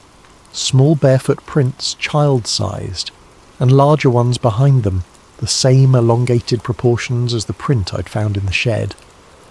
They led deeper into the forest, toward the ridge where search teams had reported thermal anomalies during Riker's disappearance. I followed them for about 100 yards before they simply ended at the base of a large cedar tree. Not faded, not obscured, just ended, as if whatever made them had ceased to exist at that exact spot. Conclusion. What came back? I spent another 2 months investigating, interviewing more witnesses, filing more records requests, trying to build a coherent picture of what happened in those woods. The truth, as best as I can determine it, is this. Riker Webb wandered into the forest on June 3, 2022. Something found him there. Something old. Something that lives in the places humans rarely go. Something that operates on logic we don't understand. This something kept him alive. Protected him from the cold, the rain, the predators. Led him to a structure where humans would eventually find him. And then, when rescuers arrived, it disappeared back into the wilderness. But protection came with a price. Riker returned physically unharmed but fundamentally changed. His eyes looked older because he'd seen something humans aren't meant to see. His behaviour changed because he'd experienced something children shouldn't experience. His memory gaps exist because some knowledge is too dangerous to retain consciously. The government knew about this. Maybe not specifically, maybe not in advance, but they had protocols in place. They arrived quickly, they seized evidence, they suppressed unusual details, they intimidated witnesses into silence. Which suggests this has happened before. The pattern of missing children in that area going back decades, the tribal legends about the mimics and the lost ones, the federal response that was too coordinated to be improvised. Something lives in those woods near Troy, Montana. Something that occasionally takes an interest in lost children. Sometimes it returns them, but they always come back different. The official story says Riker Webb survived alone through luck and the resilience of children. The official story is a lie. A necessary lie, perhaps, because the truth would raise too many questions, create too much panic, fundamentally challenge our understanding of what shares this world with us. But the truth remains, hidden in redacted documents and suppressed testimonies, and the haunted eyes of a child who spent 2 nights in the presence of something impossible. Riker Webb didn't survive alone. Something helped him. Something the forest keeps hidden. Something that watches, even now, from the tree line. Something that returns children. But not always the same. I returned to the site one final time before leaving Montana. I stood at the edge of the forest, looking into the shadows between the trees, and I felt it watching me. Not threatening, not hostile, just observing. Deciding, perhaps, if I was worth engaging with. I left the drawing I'd found under the same rock where I'd discovered it. I don't know why. It felt like the right thing to do, like returning something to its rightful owner. As I drove away, I glanced in my rearview mirror. At the tree line, barely visible in the fading light, stood a figure. Too tall, too thin, too still to be human. It raised one elongated hand in what might have been a wave. Then it stepped back into the shadows and was gone. I haven't been back to Troy since. But sometimes, late at night, when the world is quiet and the boundary between possible and impossible feels thin, I think about Riker Webb. I wonder what he remembers from those 2 days. I wonder what he was told by the quiet boy who kept him warm. I wonder what fair trade was made in that dark forest. And I wonder if, someday, something will come to collect. This has been the story of the 2 days Riker can't remember. Or perhaps, the 2 days he's not allowed to remember. The truth remains out there, in the woods near Troy, in the places humans rarely venture, in the shadows between the trees. Some mysteries are solved, some are buried, and some, like this one, simply wait in the darkness, patient and timeless, for the next lost child to wander into territory that was never really ours to begin with. Thank you for listening. Stay safe out there. And if you ever find yourself lost in the deep woods and something offers to help you find your way home, remember Rika's story before you accept, because protection always comes with a price. And sometimes the cost isn't paid until long after you think you've made it home safely. Good night.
The Pressure Files. What really happened to the Ocean Gate submersible? Hey everyone! Before we dive into tonight's story, I want to ask you something that would really help the channel grow. If you're enjoying this documentary, please consider using your hype points on this video. It helps us more than you possibly know, and allows us to keep bringing you these deep dive investigations. Also, if you're up for it, drop a comment letting us know what time it is where you are and where in the world you're listening from. We absolutely love seeing where everyone is tuning in from, but only if you want to share. Now let's get into tonight's investigation. A massive thank you to Vortex and Scarlet Widow for submitting this idea. This is exactly the kind of story we live for here at Sleep Theories, where documented truth is stranger than fiction. On June 18th, 2023, 5 people descended toward the wreck of the Titanic in a submersible called Titan. None of them would return alive. The world was told it was a tragic accident, a catastrophic implosion caused by structural failure. But what if the official story is incomplete? What if there's evidence that something else happened down there in the crushing darkness, something that powerful institutions have worked very hard to keep quiet? Tonight we're going to examine the data they never released, the messages that disappeared, and the acoustic anomalies that don't match the narrative you've been told. This is the story of the Pressure Files, and what really happened to the Ocean Gate submersible. Part 1. The File That Started Everything, June 26th, 2023. 2 days after the Titan submersible was officially declared lost with all hands, a maritime analyst named Elias North received an email that would change everything. Elias wasn't a household name, but in the tight-knit world of deep-sea exploration and maritime safety analysis, he was respected. He'd spent 15 years working with various ocean research institutions, analysing dive data, and consulting on submersible safety protocols. The email came from an anonymous address, a randomly generated string of letters and numbers that would later prove impossible to trace. There was no message in the body of the email, just a single attachment. The file was named exactly this: Titan_pressure_anomalies_0519-0618.xlsx. Elias almost deleted it. Anonymous files from unknown sources were usually spam or worse, but something about the specificity of that file name made him pause. The dates caught his attention immediately. May 19th through June 18th. That ending date was the day Titan went down. He opened the file. What he found inside was extraordinary. Dozens upon dozens of entries, Technical readings that appeared to be genuine OceanGate internal logs. Pressure readings, acoustic measurements, hull stress, calculations, things that should never have left the company's secure servers. Each entry was time-stamped, geo-tagged with coordinates, and included detailed technical annotations. Elias spent the first hour simply verifying what he could. The formatting matched OceanGate's known data structure. The technical terminology was correct. The coordinate readings aligned with known Titan dive locations from previous expeditions. Everything about the file screamed authenticity. But it was one specific entry that made his hands shake as he scrolled through the spreadsheet. June 18th, 0854, Coordinated Universal Time. Exactly the morning of the implosion, just minutes before Titan went silent. The entry read, Extremely Rapid Compression. Dash source, unknown. Dash external origin. External origin. Not a hull failure. Not an internal structural collapse. Something from outside the submersible. Elias read the line again. Then again. Then he started going through every other entry in the file, and what he discovered was even more disturbing. The pressure anomalies didn't start on June 18th. They went back weeks. There were irregular readings on multiple previous dives, entries that suggested Titan had been experiencing unexplained external pressure events long before its final journey. This contradicted everything the public had been told. The narrative was simple, almost reassuring in its clarity. Titan was an experimental submersible that had pushed its materials beyond safe limits. The hull failed. The occupants died instantly. Tragic, but explainable. A cautionary tale about innovation outpacing safety. But if this file was real, that story was incomplete at best, and deliberately misleading at worst. Elias saved 3 copies of the file to different secure locations, then began the most important investigation of his career. He had no idea that within weeks he would become one of the most sought after and simultaneously invisible figures in the deep-sea exploration community. And he definitely didn't know that powerful forces were already aware of what he'd received. Part 2. The Real Timeline. Before we go further into what Elias discovered, we need to establish the facts, the undisputed events that everyone agrees happened. Because the conspiracy here isn't about inventing fiction. It's about the spaces between the official facts, the gaps where uncomfortable questions live. OceanGate Expeditions was founded in 2009 by Stockton Rush and others. The company's mission was to make deep-sea exploration more accessible, to create submersibles that could take tourists and researchers to depths that had previously been accessible only to military or government-funded operations. It was an ambitious, even noble goal. The Titan itself was an unusual submersible.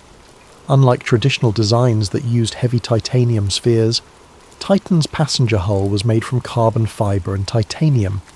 This made it lighter, and theoretically capable of faster descents and ascents. But carbon fibre behaves differently under repeated pressure cycling than titanium. It doesn't fail gradually. When it fails catastrophically. Titan began making dives to the Titanic wreck site starting in 2021.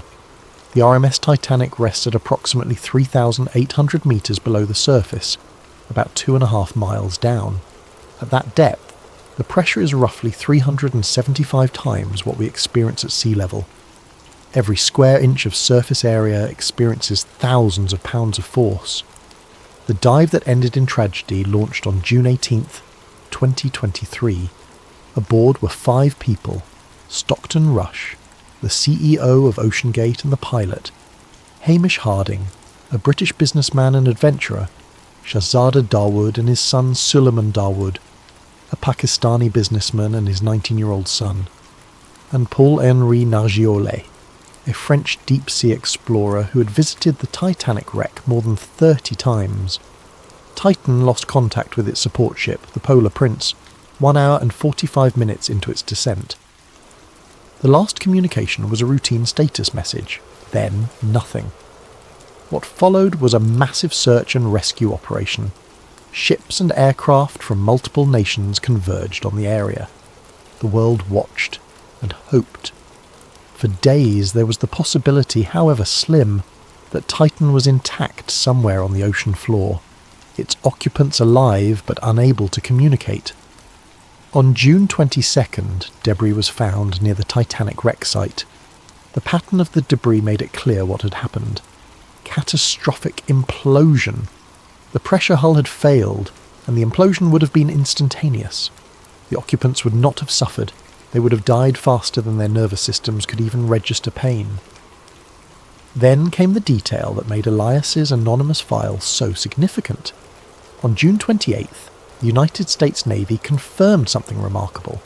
Their underwater acoustic monitoring system had detected what they called anomalous acoustic signatures at the time Titan went silent. In other words, the Navy had heard the implosion happen in real time. They'd known for days that Titan was lost, but they hadn't said anything publicly, supposedly to avoid compromising classified monitoring capabilities. That acoustic signature would become crucial to Elias's investigation. Part 3. The logs don't lie. Elias spent the next week doing something unusual for someone who received an anonymous leak. He tried to disprove it. He looked for any evidence that the file was fabricated, that someone had created an elaborate hoax. He contacted former OceanGate contractors through carefully worded inquiries that didn't reveal what he had. He cross-referenced the technical data with publicly available information about Titan specifications. Everything checked out.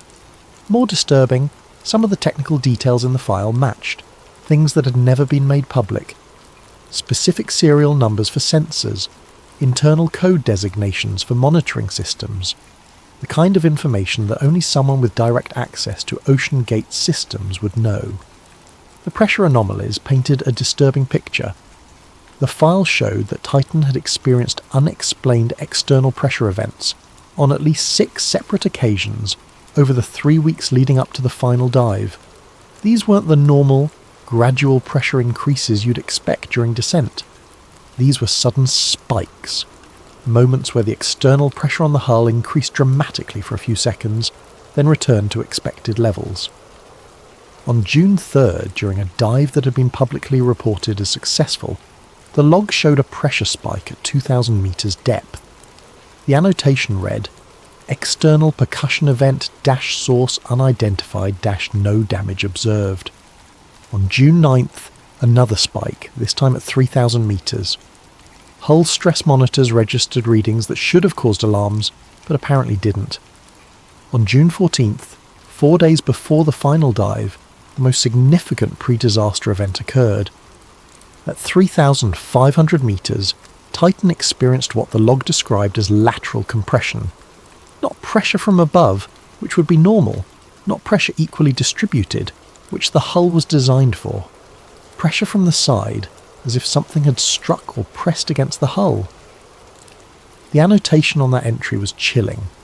Microfracture, detected in aft hull segment dash, dive aborted dash returned to surface for inspection. Dash fracture could not be visually confirmed. Dash dive cleared for continuation. They knew something was wrong. They detected damage, but they couldn't see it, so they continued operations. Elias began reaching out to people who might be able to help him understand what he was seeing. He contacted metallurgists, pressure system experts, and acoustic engineers. He framed his questions carefully, presenting the data as hypothetical scenarios. What could cause sudden external pressure spikes at depth? What could create lateral compression on a submersible hull? The answers he got were troubling. Multiple experts told him the same thing. In the open ocean, at those depths, there's nothing that should create those kinds of pressure anomalies. The pressure at depth is immense, but it's also constant and predictable. It doesn't spike. It doesn't come from unexpected angles, unless something else is down there. A large object moving past the submersible? Possibly, if it were large enough and moving fast enough. But what moves at that speed at nearly 4,000 meters depth? A sudden current? Unlikely to create the patterns he was seeing. An underwater landslide or methane bubble release? The geology of the Titanic wreck site didn't support that explanation. That left options that no one wanted to say out loud. An undisclosed military vessel, an unknown geological phenomenon, or something else entirely? Part 4. The messages they didn't release public reporting established that Titan communicated with its surface support ship through text messages. This wasn't unusual for submersibles. Voice communication at those depths is difficult and often unreliable. Text messages sent through acoustic modems are more dependable. What the public was told was that Titan's last message was routine, a status update, everything normal. Then silence. But Elias's file contained something else, references to messages that never appeared in any official timeline. 6 messages that, according to the logs, were sent from Titan on June 18th. Between 0830 and 0852, Coordinated Universal Time. The final message was logged as sent at 0853, just 1 minute before the pressure anomaly that appears to have preceded the implosion. The file didn't contain the full text of these messages. Instead, it had brief descriptions, possibly notes made by whoever was monitoring the communication. Elias spent days trying to track down anyone who might have access to the actual message logs. What he pieced together was fragmentary, but deeply unsettling. 0832. Message references visual distortion outside viewport. Description includes the phrase shimmering distortions and request for confirmation of expected visual phenomena at depth. 0837. Message mentions acoustic anomalies, described as metallic impacts not originating from hull stress or normal operational sounds. 0841. Request for sonar scan of surrounding area. Specific mention of possible object below current position. 0845. Query about whether another submersible is operating in the area. 0850. Request for immediate surface contact with Expedition Coordinator Nargiolet's previous dive data from the same location. 0853. Partial message, not fully transmitted. Begins with phrase, is there another, then nothing. At 0854, the extreme pressure anomaly. By 0856, Titan had ceased all communication and, according to Navy acoustic data, had imploded. What's extraordinary about these messages isn't just their content, it's that they were never mentioned in any official investigation summary, any press briefing, or any public statement. If they existed, they were deleted or suppressed. If they didn't exist, then why were they referenced in logs that otherwise proved to be completely accurate? Elias tried to approach this logically. Maybe the messages were routine and just not deemed relevant. Maybe they were communication tests. Maybe there was a mundane explanation. But he kept coming back to that June 18th entry at 0845. Query about whether another submersible is operating in the area. Why would Titan ask that question? What did they see or detect that made them think there was another vessel nearby? Part 5. The sounds. Nobody explained. The search for Titan captured global attention for days. Ships and aircraft searched the surface. Remotely operated vehicles searched the depths, and the whole time, acoustic monitoring equipment listened for any sign of the missing submersible. On June 20th, 2 days after Titan went missing, a Canadian P-3 Poseidon aircraft dropped sonobuoys into the search area. These devices float on the surface and extend hydrophones deep into the water to listen for sounds. Multiple sonobuoys detected what search coordinators described as banging noises at 30-minute intervals. This gave hope. Banging noises meant someone alive, trying to signal their location. The search intensified around the areas where the sounds were detected, but later analysis complicated the story. The banging sounds, it turned out, could have been anything. Underwater sounds travel in strange ways, reflecting and refracting, sometimes appearing to come from locations far from their actual source.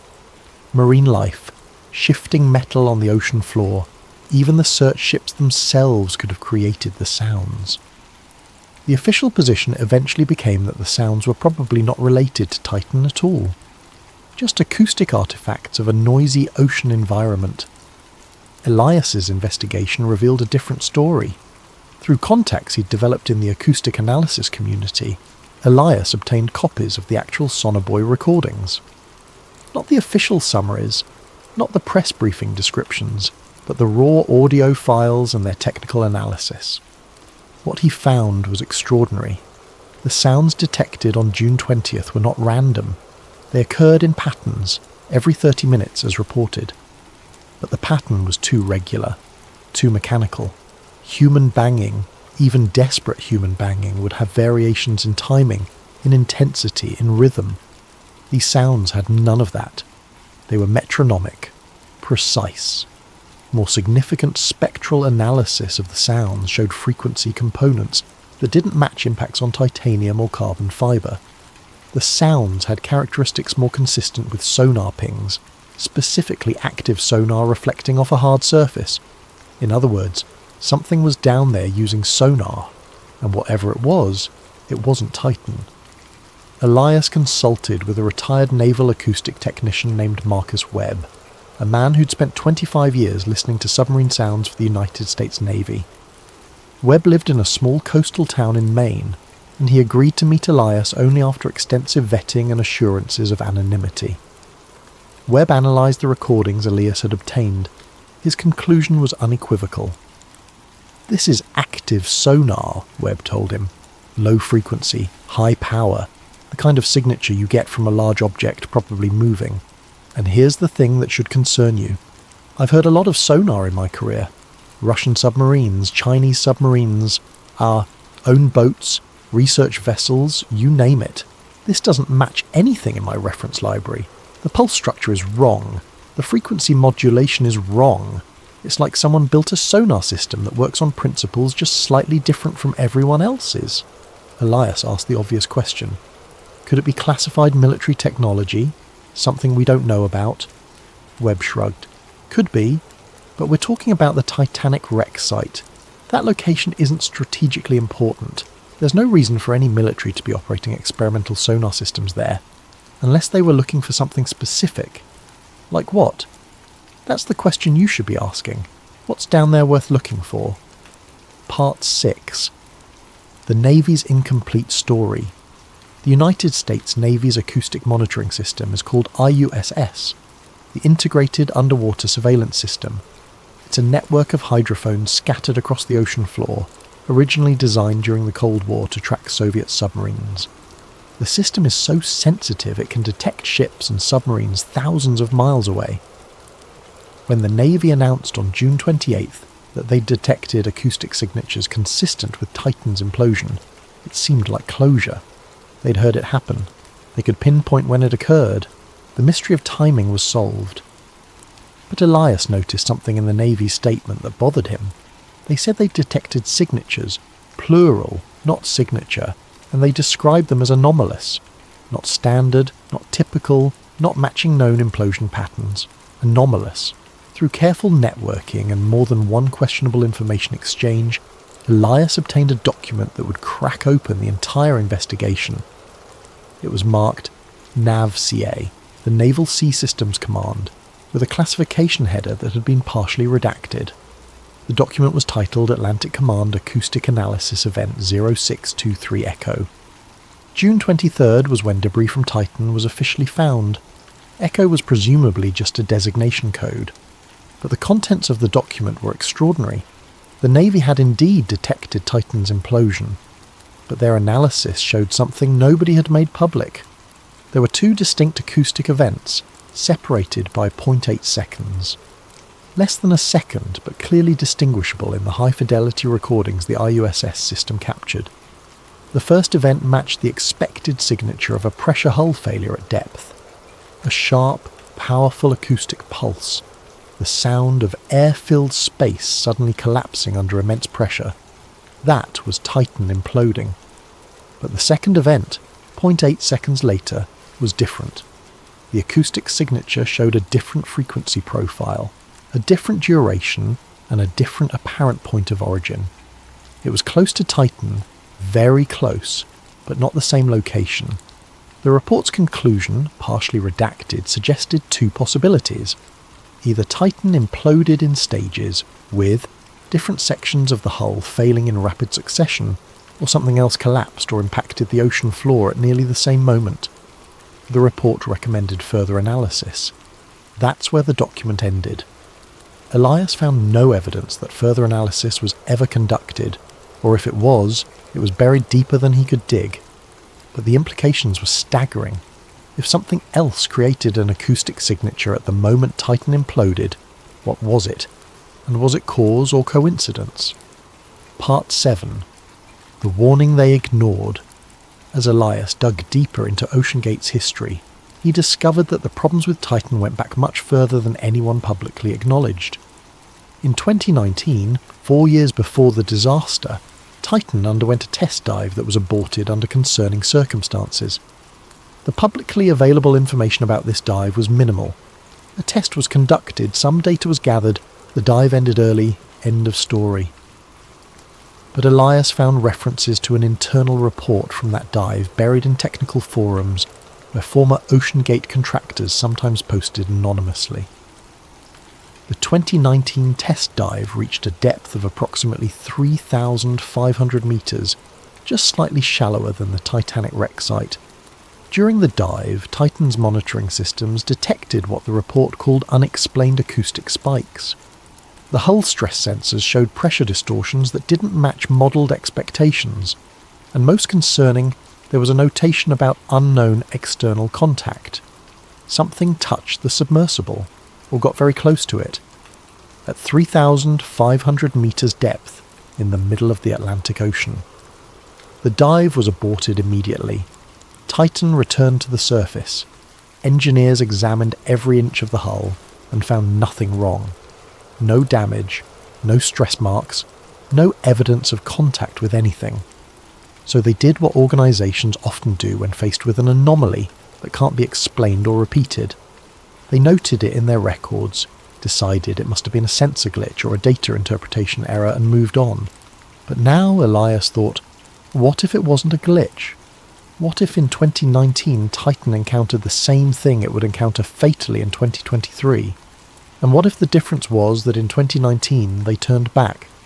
He tried to find the engineers who worked on that 2019 analysis. 2 of them no longer worked in the maritime industry. One had moved to aerospace, another was working in renewable energy. When Elias contacted them through carefully worded LinkedIn messages, both declined to discuss their time at OceanGate, citing non-disclosure agreements. But one engineer, who requested absolute anonymity, sent Elias a brief message. We found microscopic stress patterns in the hull after that dive that shouldn't have been there. Not from internal pressure, from external. Like something pressed against the hull with immense force, but only for a fraction of a second. Not long enough to cause failure, but long enough to leave a signature in the material structure. We were told to note it and move on. I think about that a lot now. Part 8. The Corridor. Everyone monitors. Marcus Webb, the retired Navy acoustic technician, told Elias something during their meeting that opened an entirely new line of investigation. You need to understand something about that area of the Atlantic, Webb said. The region around the Titanic wreck is one of the most acoustically monitored sections of ocean in the world. Elias was surprised. Why? It's not near any major shipping lanes. It's not strategically important. Webb smiled grimly. That's what makes it perfect. It's quiet. Background noise is minimal. Sound propagates clearly through the water column. During the Cold War, both we and the Soviets used that area as a reference point for calibrating acoustic systems. We knew the baseline acoustic signature of that region better than almost anywhere else in the ocean. So when something moves through there, when something creates sound, we notice. So the Navy would have known if there were any submarines in the area when Titan went down. Absolutely. They would have known about any vessel, any significant biological activity, any geological events. That corridor is transparent to acoustic monitoring. Nothing moves down there without someone hearing it. Then why, Elias asked, did the public receive so little information about what was detected? Webb's expression darkened. That's the question, isn't it? Either they detected nothing unusual, which seems unlikely given the anomalous signatures they admitted to, or they detected something they don't want to discuss. Elias spent the next several days researching the acoustic history of the Titanic wreck region. What he found was fascinating and disturbing. Since the 1980s, when the wreck was first discovered, There had been sporadic reports of unusual acoustic phenomena in the area. Nothing that made headlines, just footnotes in oceanographic research papers, metallic echoes that didn't correspond to the wreck itself, high-strength reflective signatures suggesting large metal objects in areas where no objects were charted, and occasional reports of objects moving faster than known submersibles or marine life could move at those depths.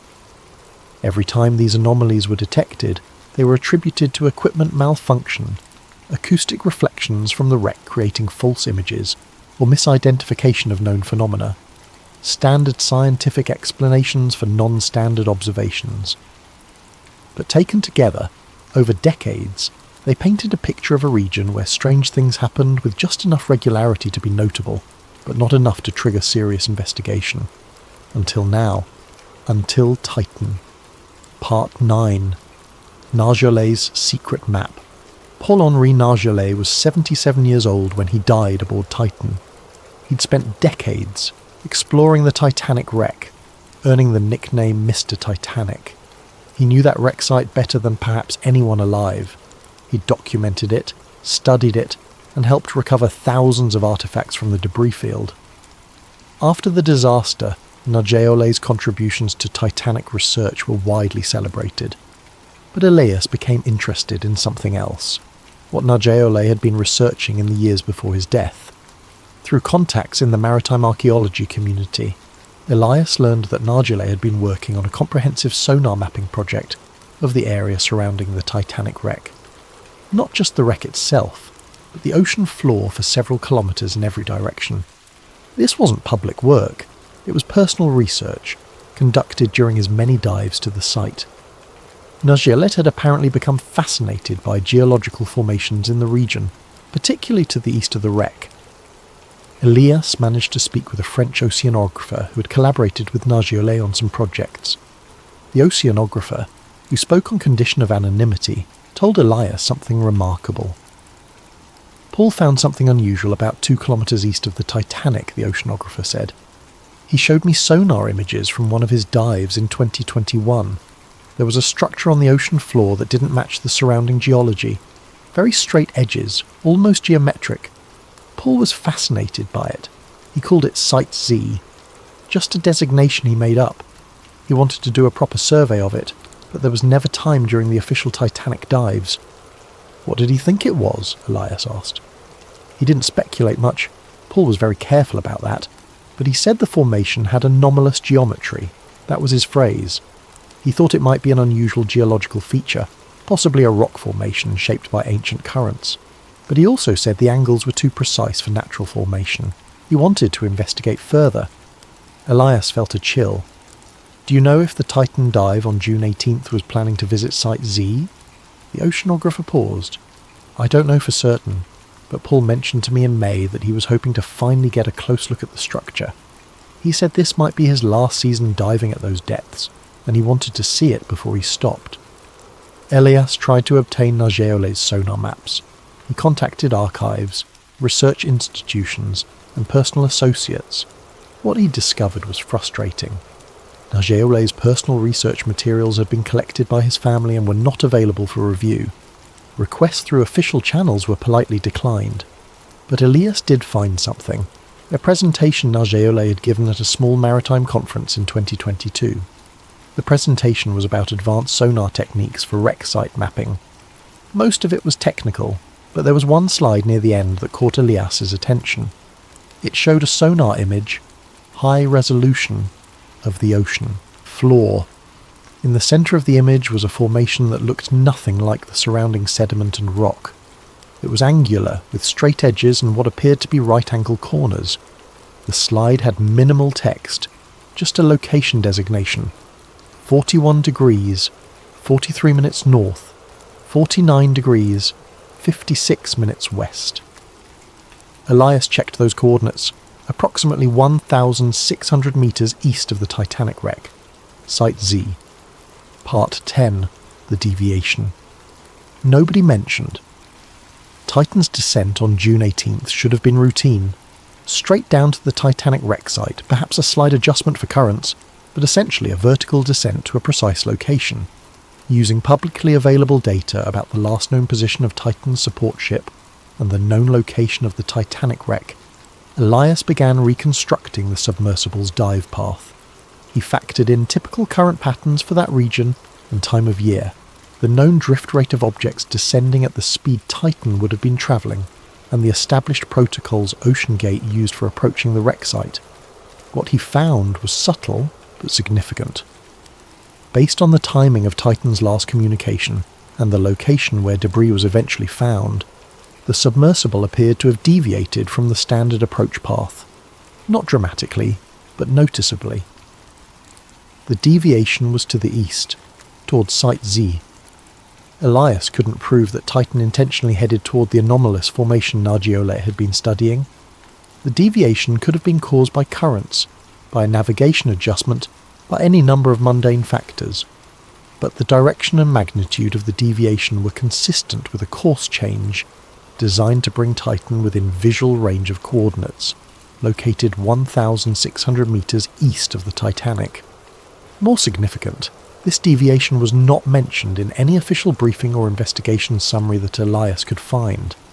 The public narrative was that Titan was descending directly to the Titanic when it imploded, but the debris field location suggested otherwise. Why wasn't this mentioned? It could be simple oversight. In the chaos of the investigation and the tragedy of the loss, a minor course deviation might not have seemed important. But to Elias, it suggested something else.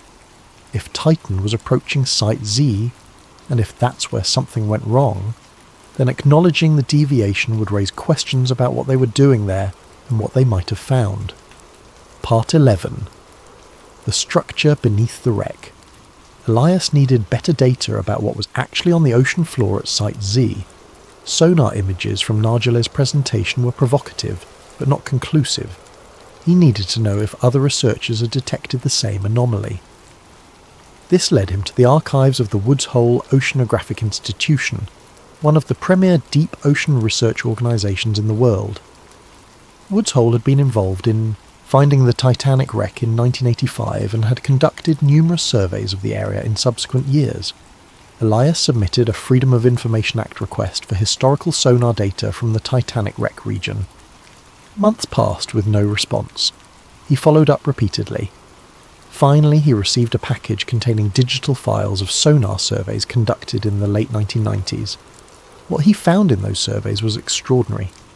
A 1998 comprehensive mapping project had documented a large, unusual formation approximately 2 kilometres east-northeast of the Titanic wreck. The formation was described in technical notes as an unidentified seafloor feature, designated Feature 17B. The sonar images showed a structure with distinctly geometric characteristics. It appeared triangular in plan view, with edges that were remarkably straight given the chaotic nature of natural ocean floor formations. The formation was large, roughly 100 metres along its longest axis, and appeared to rise several metres above the surrounding sediment. Most intriguingly, the feature showed uniform acoustic reflectivity, suggesting it was composed of consistent material throughout, unlike the mixed sediment, rock, and debris typical of the ocean floor in that region. The survey report noted that Feature 17B represented an interesting geological phenomenon and recommended further investigation. As far as Elias could determine, no further investigation was ever conducted, or if it was, the results were not publicly available. Elias consulted with a geological oceanographer about the formation. He sent the sonar images without context, simply asking for an interpretation. The oceanographer's response was cautious, but intrigued. This is unusual. The geometry is very regular, more regular than I'd expect from natural processes. It could be a rock formation that's been shaped by currents over millennia, but those edges are remarkably straight. It could be a type of sediment deposit with unusual consolidation properties, or it could be something else entirely. I'd need much higher resolution imaging and possibly core samples to say definitively. Where is this located?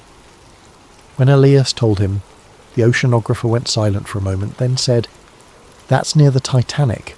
Has anyone investigated this recently?" "Not that I can find." "That's surprising. You'd think with all the traffic to that wreck site, someone would have taken a closer look at anything unusual in the area. Unless, Elias thought, someone had taken a closer look and didn't like what they found. Part 12, The Last Image. Elias's investigation had assembled a circumstantial case that something unusual existed at Site Zed, that Titan may have approached it, and that the submersible experienced external pressure events consistent with encountering something unexpected. But he had no direct evidence of what the Titan crew actually saw. Then he received a second anonymous message. This one came through an encrypted communication service, far more sophisticated than the original email. The message was brief. Check the recovered control systems. File path recovered fragments / viewport camera / cache June 18. Titan's debris had been recovered and was under the custody of the National Transportation Safety Board. Some of that debris included electronic components from the submersible's control systems. Officially, no usable data had been recovered. The violence of the implosion and the subsequent time in saltwater had destroyed storage media and corrupted any data that might have survived. But Elias's anonymous source was suggesting otherwise. He spent weeks trying to figure out how to access or even verify the existence of recovered data files. He contacted people involved in the debris recovery, people involved in the investigation, and people who worked in data forensics. Nobody would acknowledge that recoverable data existed. Then, 3 months after the disaster, a small article appeared in a technical journal about advances in recovering data from damaged storage media, specifically mentioning work being done on the Titan investigation. The article was quickly retracted, with a note that it contained premature information, but Elias had saved a copy. The article mentioned that forensic specialists had successfully extracted partial files from a damaged solid-state drive recovered from Titan's control tablet. Most of the data was corrupted, but some image files had been partially reconstructed. Elias pulled every string he had, called in every favour, and eventually, through a chain of contacts that he would never fully reveal, obtained a file.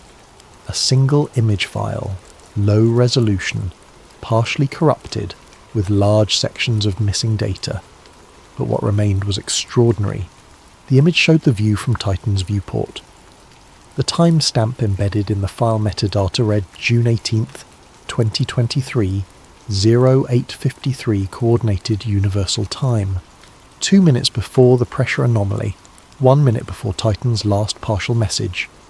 The image was dark, as would be expected at that depth, with only Titan's external lights for illumination.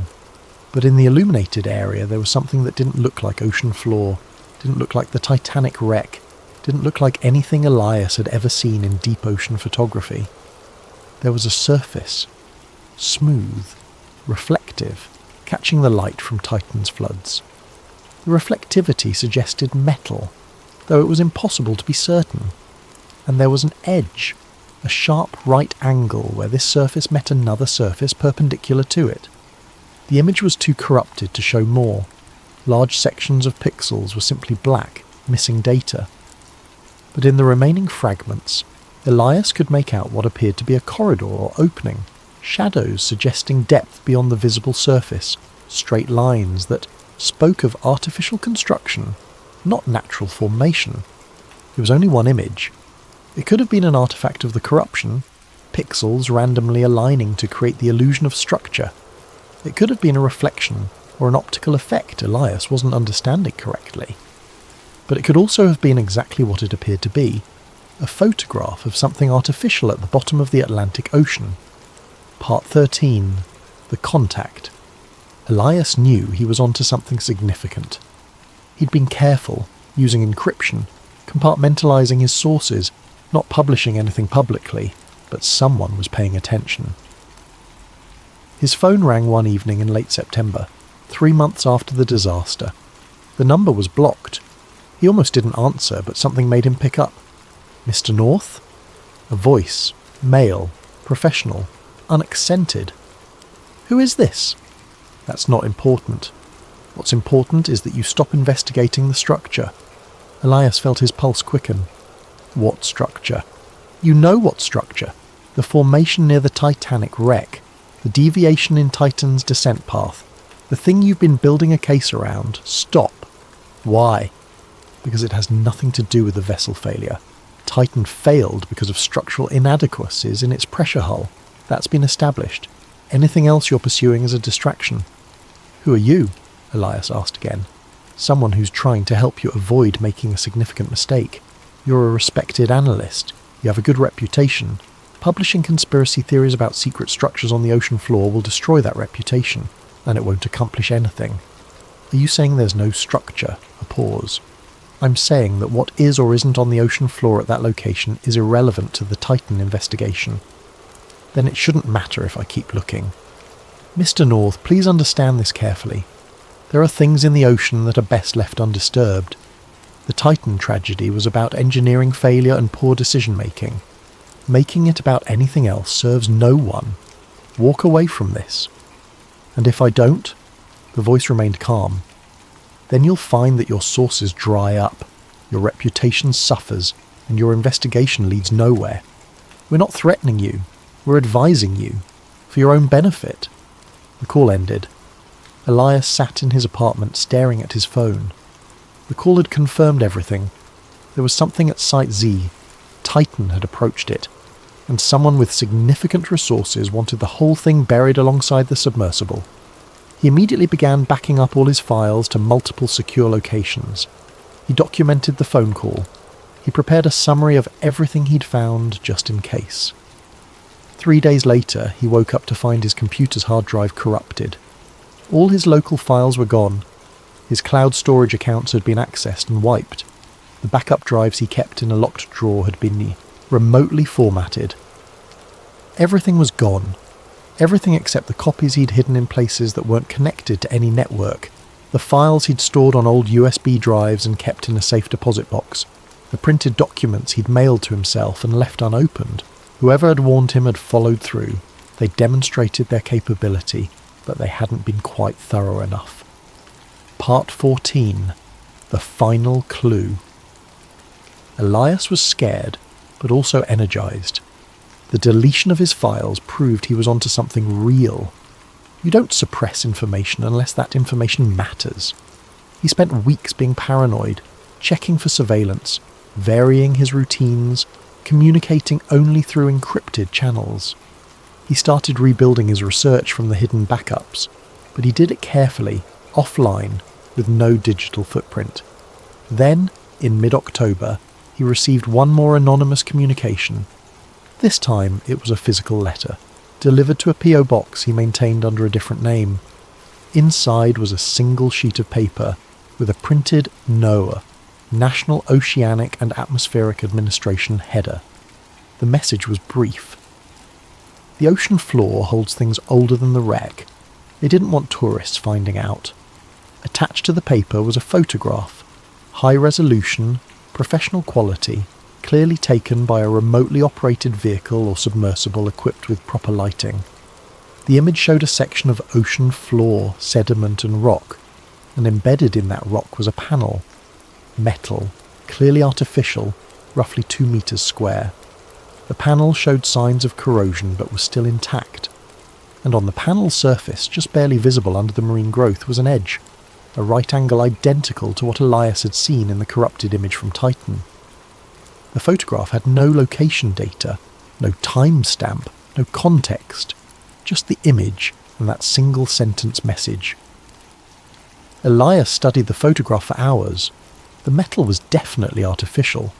The right angle was too precise to be natural, and the way it was embedded in the rock suggested it had been there for a very long time, not decades, possibly centuries. The surrounding geology showed no signs of recent disturbance. Whatever this was, it had been on the ocean floor near the Titanic wreck for a long time, long enough for rock to partially cover it, long enough for marine growth to obscure its features, but not long enough to be eroded away or consumed by corrosion. Elias considered what he knew. There was an anomalous formation at Site Z. That formation had geometric features inconsistent with natural geology. Nargilé had known about it and wanted to investigate it. Titan had deviated toward it during its final dive. The submersible had experienced external pressure anomalies. The crew had sent messages suggesting they saw something unexpected, and then Titan had imploded, possibly coincidentally, possibly not. And now someone had sent him proof that there was indeed something artificial at that location, something old, something someone very much wanted to keep secret. Part 15. The upload. Elias knew he had to release what he'd found. Keeping it to himself served no purpose, and if something happened to him, the information would be lost. But releasing it through traditional channels would get it suppressed immediately. Academic journals would reject it. Maritime organisations would discredit it. The story would be killed before it ever reached the public. So he did what whistleblowers in the digital age do. He prepared a comprehensive report, including all his evidence, all his sources, all his analysis. He encrypted it and uploaded it to multiple secure platforms. He sent links to journalists, researchers, and activists he trusted. He posted it on forums dedicated to deep-sea mysteries and maritime anomalies. The last line of his report read, "The Titan didn't fail because of bad engineering alone. It failed because it got too close to something it wasn't supposed to find. Something that's been hidden at the bottom of the Atlantic for longer than anyone wants to admit. Something that raises questions our institutions aren't prepared to answer." The response was immediate and overwhelming. Within hours, the report was being shared across the internet. News outlets picked up the story. Other researchers came forward with their own anomalous findings from the Titanic wreck region. The conspiracy gained momentum, and then, 24 hours after Elias posted his report, every link went dead. Every copy of the file showed as corrupted or deleted. The forums where he'd posted were suddenly offline for maintenance. Journalists who'd contacted him stopped responding. The story disappeared almost as quickly as it had appeared, scrubbed from the internet by forces with resources Elias couldn't match. He tried to repost. He created new accounts, used different platforms, sent out new copies of the file, but each time, within hours, everything was deleted. Someone was monitoring the entire internet for any mention of his research and removing it faster than he could spread it. 1 week after his initial upload, Elias received a final message. It came through an encrypted channel he'd thought was secure. Just 3 words: "Stop now, please." Elias made one last attempt.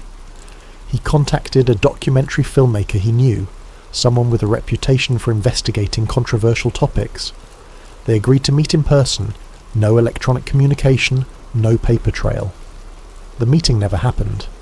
Elias didn't show up. Calls to his phone went to voicemail. His apartment was found empty, with no signs of struggle, no indication of where he'd gone. Elias North hasn't been heard from since November 2023. His family filed a missing person report. Police investigated and found no evidence of foul play. His bank accounts haven't been accessed. His phone hasn't been used. He simply vanished. Some say he went into hiding. Some say he was silenced. Some say he never existed at all.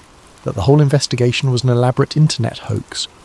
But copies of his report still circulate in the darkest corners of the internet, on encrypted networks, in private forums where people trade information too dangerous to share openly. And people who've read it, people who understand what it implies, look at maps of the Atlantic Ocean a little differently now. Because somewhere 2.5 miles beneath the surface near the wreck of the Titanic, there is something that shouldn't be there. Something old. Something hidden.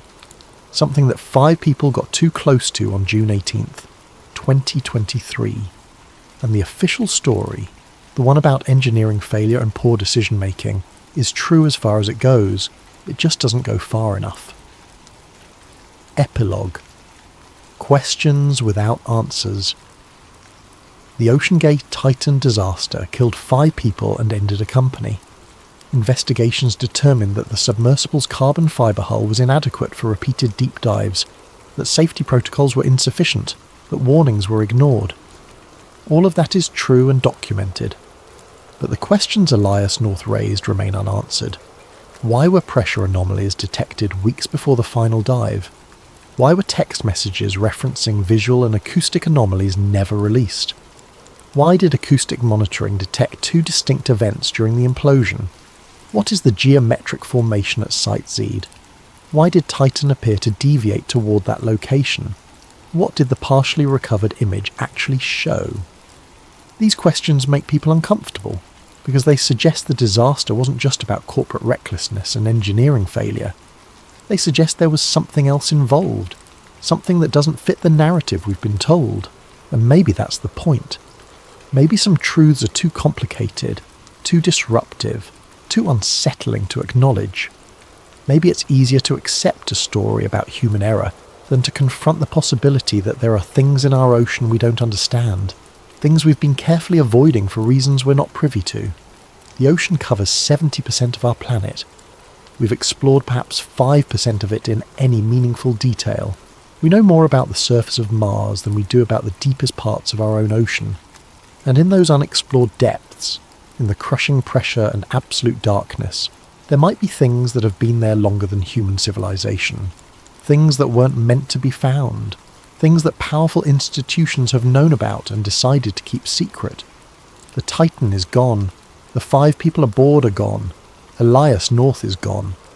But the questions remain, floating in the dark water, waiting for the next person brave or foolish enough to ask them.